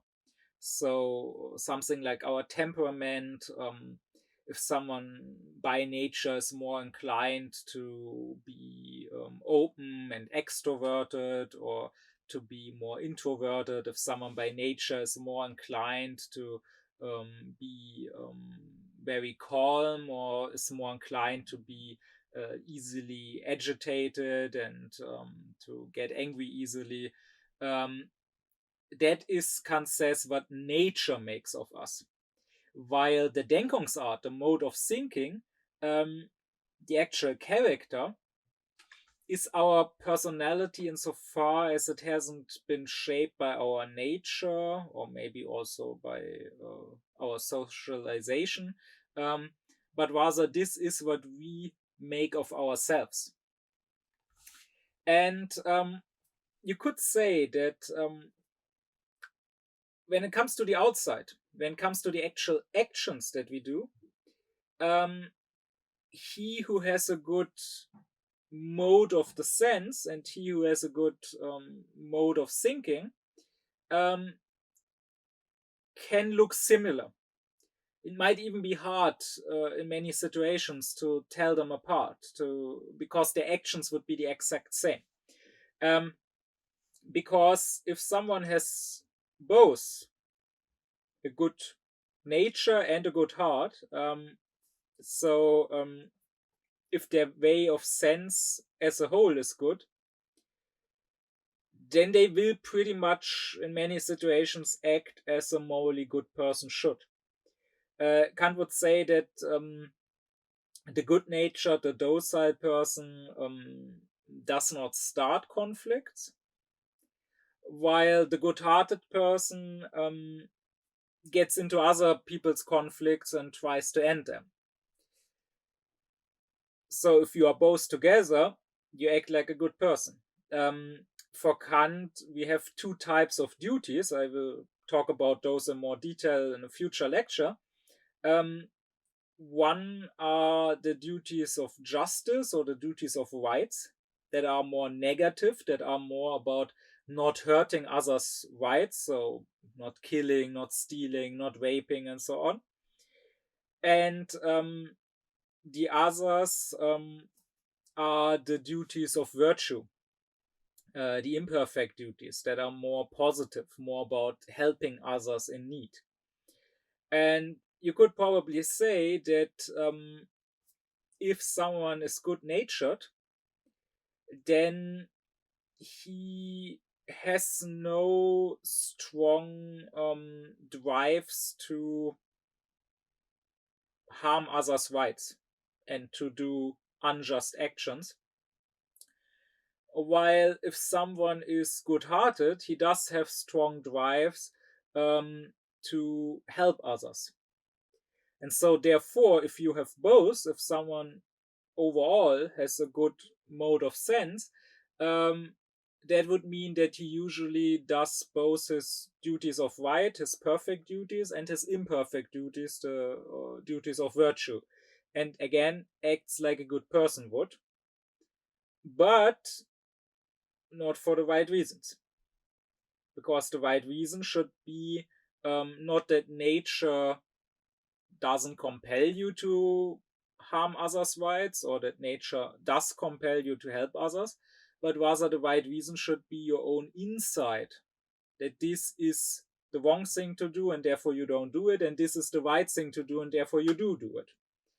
And therefore, Kant says we can look at any sort of action and any sort of good action, any sort of action we should do, and it could have those two different sources. So, an example he gives is if someone doesn't lie, if someone tells the truth, that can be, Kant says, honesty, or it can be righteousness. And mere honesty is not necessarily moral. It can be done for non-moral reasons. You can be honest simply because you're too naive and too simple-minded and not clever and sly enough to think of lying and tricking people. Or you can be honest because you have some feeling of personal honor that you don't want to hurt. On the other hand, true righteousness comes out of character, comes out of principles, comes out of us thinking, I understand that lying to others, that tricking others is wrong, that I shouldn't do it. So I live by the principle of always telling the truth. The person who just has a good mode of sense, who is just good, acting good because he is good natured and good hearted, Kant says, is like a painting made of watercolors. This is not true moral goodness. And again, such a person can even be brought to do bad, like with the good natured Nero, who was influenced into becoming lustful and cruel, Kant says. On the other hand, the opposite is also possible. While Kant acknowledges that it may be hard and that it may happen rarely, he says it is possible to have a bad, an evil mode of sense. So to be bad natured, bad tempered, and also to be of a hard and cold heart. So to be someone who easily gets aggressive and attacks others, and someone who at the same time doesn't care about others suffering, it is possible to be such a person by your nature, but still through your reasons, through thinking, understand that you shouldn't follow this nature, understand that you should be better, and cultivate yourself to actually do act better. And here Kant too has a historical example, and that is Socrates. Um, Socrates, to him, was someone who, by his nature, was inclined to be a very bad person with lots of vices, but through his higher understanding, formed and shaped his own character. Kant likes to tell an ancient anecdote that existed even in antiquity about a physiognomer coming to Athens and checking out Socrates. And of course, there was the belief in the past, not just in antiquity, but way, way beyond that, way into Kant's own age. There was the belief in physiognomy, so in the study of the physiology of people, like how their face is shaped, and the belief that this could tell you what personality someone has, like that you can tell from someone's face whether they are honest or dishonest, whether they are more calm or more aggressive or whatever. Um, and this guy, who was supposed to be an expert at this, according to the anecdote, he came to Athens, and the students of the pupils of Socrates showed Socrates to him without him knowing that this was the great philosopher. And he said, looking at his face, "Oh, this is the vilest man I have ever seen. I've never seen someone with so many vices. He's so angry, so aggressive, so full of lust, so inclined to drinking. What a bad person this must be." And of course, the students laughed and said, "Oh, this shows that your art is worthless and that you are a charlatan. You're completely wrong. This is Socrates, the most virtuous person ever." But the master, Socrates himself, said, "No, no, he's right. He just studied my nature, like my natural inclinations. And by my nature, I really am inclined to be this person full of vices. It's just that I rule over my nature, that I applied my own reason and shaped myself, forced myself into a virtuous person." And this anecdote goes to show Kant's own position that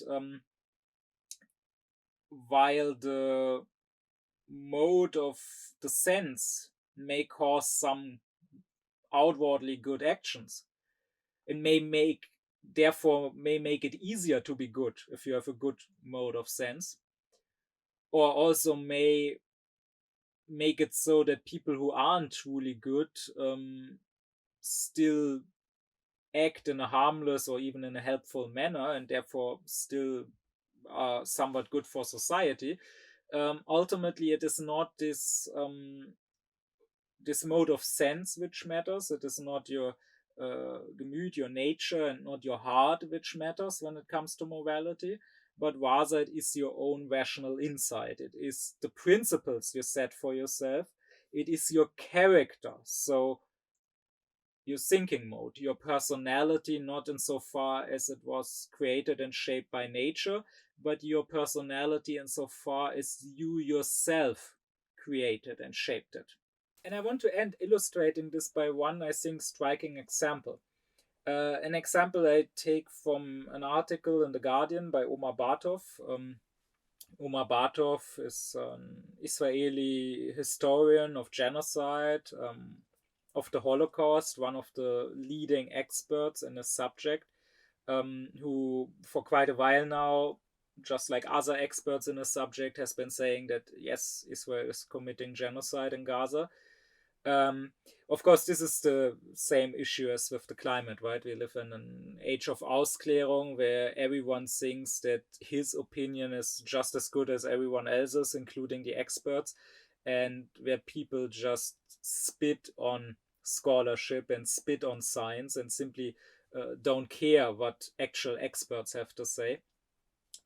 But in that article, Bartov talks about the current state of Israeli society, and he mentions leftist Israeli intellectual who in an interview, talked about his own son who is living outside of Israel and who is for peace, who is criticizing the war crimes that Israel is committing.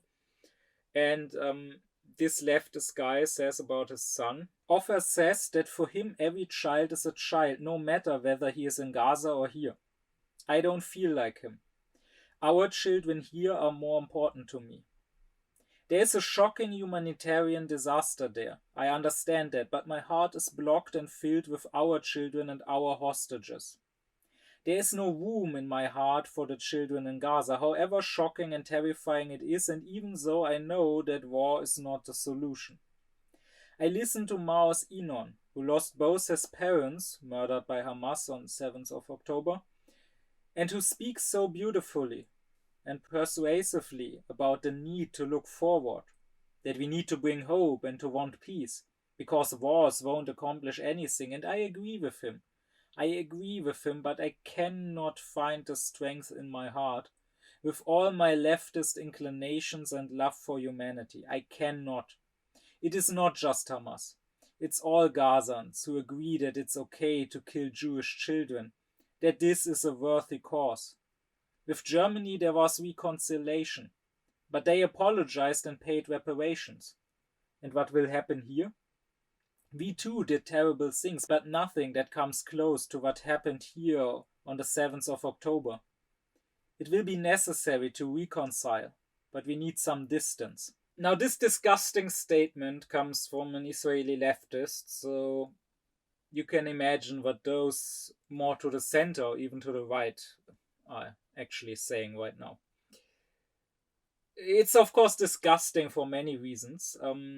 It has what is typical for unaufklärdness in general, but what is especially typical for current Israeli society, and that is this complete egocentrism and this complete lack of any sort of self-reflection. Like, it's so jarring. You can grip it with your hands. He's talking about it's not just Hamas, it's all the people in Gaza who think it's okay to kill Jewish children, and that apparently justifies not caring about them being genocided. Well, if that justifies it, why wouldn't that also apply the other way around? What about all the Israelis who think it's okay to kill Palestinian and Arab children? I mean, they are talking about this in talk shows. They are talking about this on national TV, that even 4-year-old children are the enemy, even they will grow up to be terrorists, even they need to be killed. So why shouldn't a Palestinian then be equally justified to say, yeah, sure, we may have committed terrible crimes on 7th of October, but I don't care, I don't have it in my heart. It's not just the IGF, it's all the Israelis who think it's okay to kill children. I mean, including this guy that I just quoted, right? He may not say it as openly and as honestly as the Israeli right-wingers who just outright say, yeah, 4-year-old kids are the enemy, we need to slaughter them. But I mean, essentially what he is saying when he says, I don't agree with my son that every child is a child, our children are more important than their children. What this comes down to is he too is saying it's okay to kill Palestinian children. And he's saying this is at the same time as he is saying, oh, they think it's okay to kill our children. And he doesn't have, this is not some uneducated idiot, right? This is supposed to be an intellectual. He doesn't have the self-reflection to realize that he is doing precisely what he is accusing others of. And of course, the most disgusting part is the end, where he says, oh yeah, there will have to be reconciliation at some point, but first we need some distance.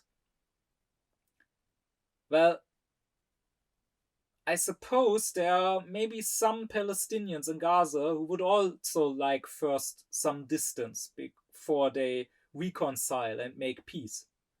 But they don't have the luxury to sit in a cafe in Tel Aviv while the bombs are falling some kilometers away and talk about how bad they are feeling and how they just can't bring themselves to let the other side in their hearts right now. They first need some distance, even though they know that they will have to reconcile.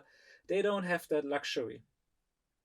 But that aside, I didn't quote it to just talk about how disgusting and self righteous and lacking even the most fundamental basics of self reflection this statement is.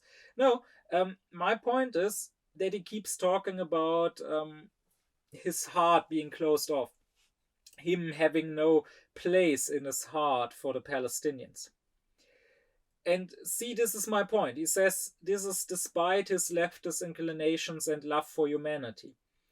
This, I think, shows very well how little those leftist inclinations and this love for humanity are worth.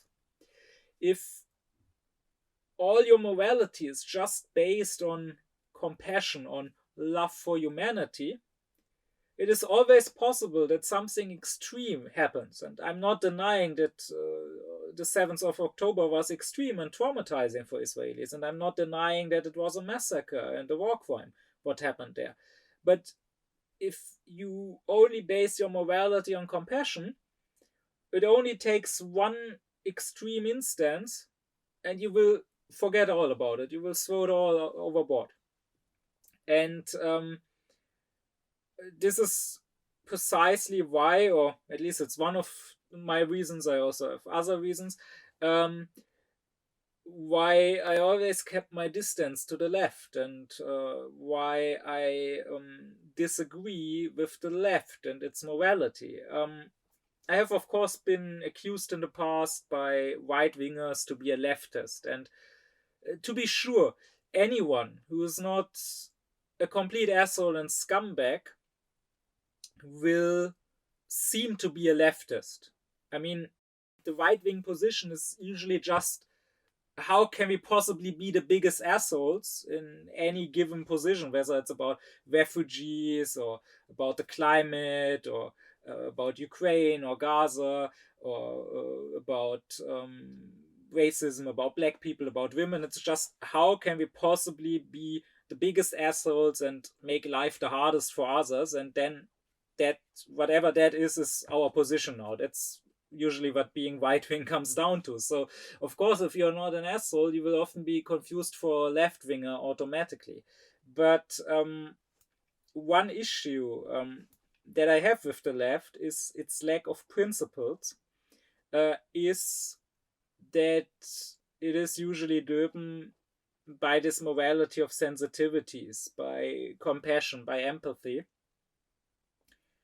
And here, in this example, we can see that it doesn't hold.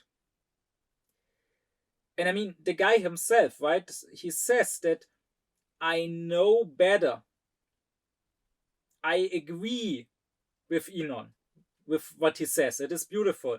And I know that war is not a solution. And I know that we will have to reconcile. And I know that we too committed terrible crimes. I mean, the only wrong statement really is his claiming that what Hamas did was worse.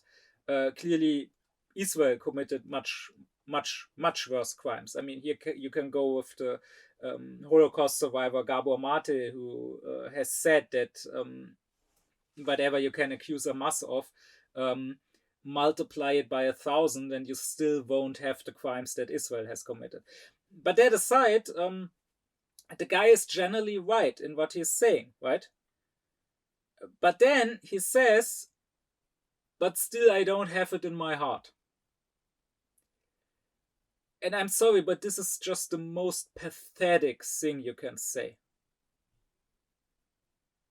I prefer the right-wingers in Israel, who at least are more in unity with themselves, because they essentially say the same thing. I don't have it in my heart to care for the children of Gaza, but they at least don't feel bad about it.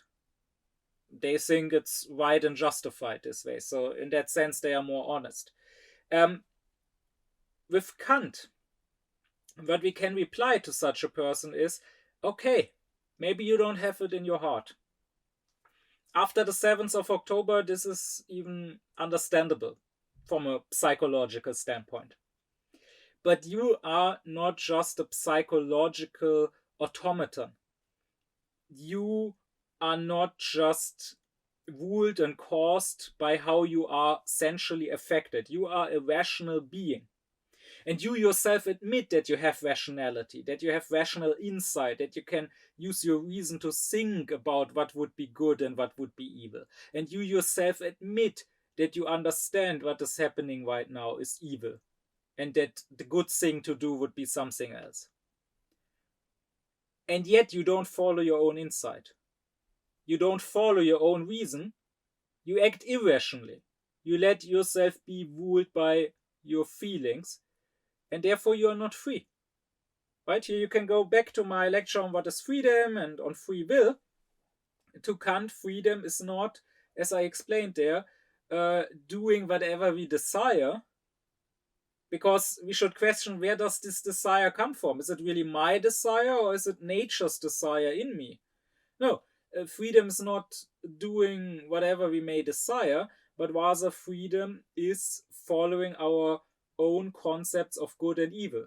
So thinking about what would be good and then being able to do what we understand to be good, even despite maybe not desiring it. That is true freedom. I explained there that even putting morality aside, even just from a pragmatic standpoint, you are a pathetic person if you say, I understand this is bad and still I do it. Like, if you smoke and say, I shouldn't smoke, and to be clear here, if you wanna, by all means, smoke. That's fine by me.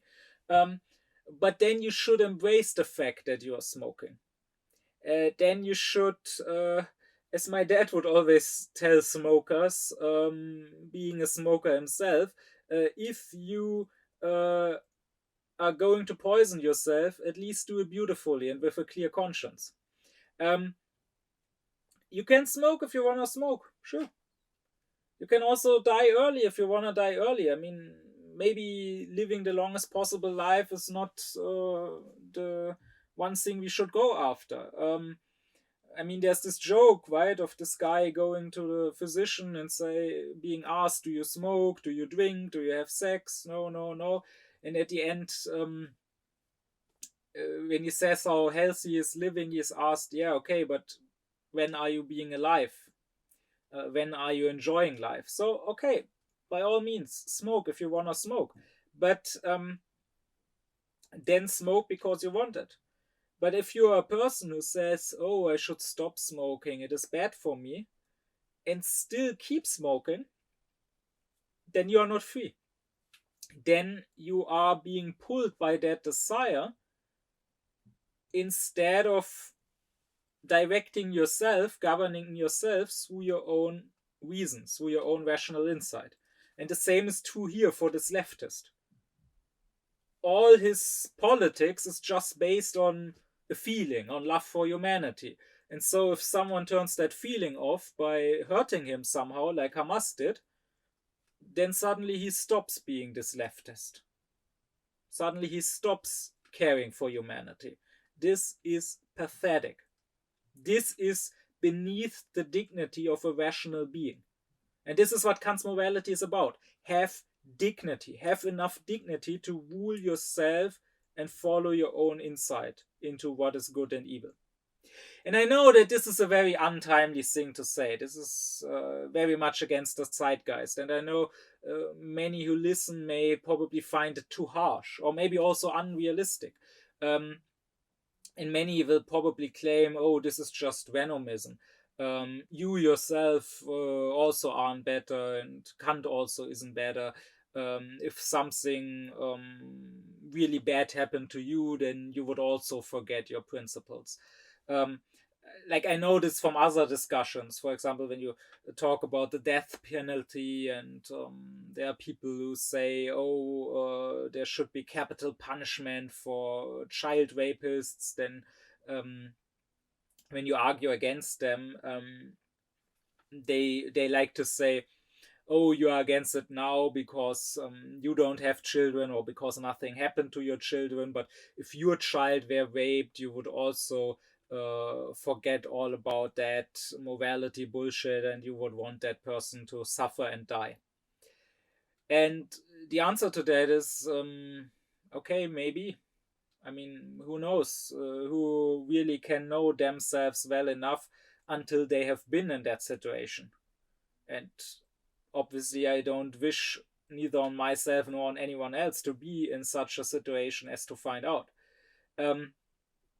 So maybe me or Kant wouldn't follow our own moral principles always, and maybe nobody would.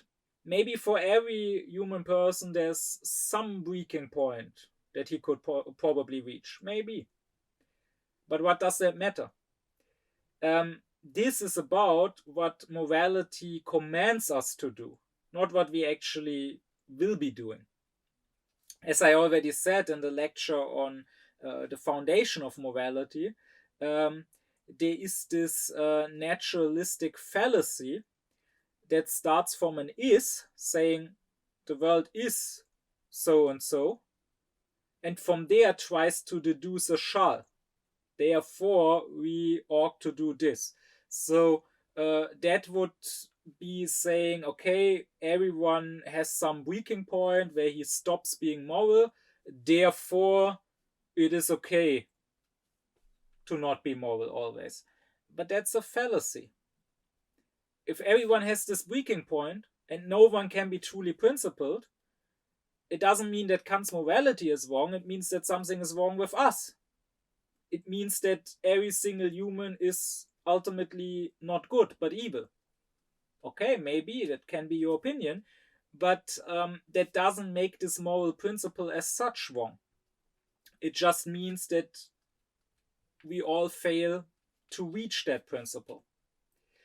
But still, what Kant is saying is, and that I think no one can rationally disagree with, what Kant is saying is, your morality should not be a passive one. It should not be based on you being somehow affected. It should not be based on the nature that maybe luckily you have a good, a harmless, a helpful nature. It should not be based on fickle feelings that come and go and that can be influenced, that can be changed. So it should not be based on you having a good mode of sense. It should come from a good mode of thinking, from a good character. It should come from you reflecting on what would be good or evil, on what your duty is, and then following your own insights, on you shaping yourself independently of your nature, of your sensual nature, even against your sensual nature if need be, as Socrates did, and following your principles. And what that exactly might entail, what character, what the mode of thinking as opposed to the sense mode is, that I will address in the next lecture. My deep thanks be to my supporters, Thomas Doringer, Gernot Klaufen, Benjamin Lehning, Oblomov, Ökobong, Samet Özkilic, Elif Özün, Yasin Özün, Alexander Reuter, Lisa Rinner, Ron Suhl, as well as to all others who support me and my aufkläring cause.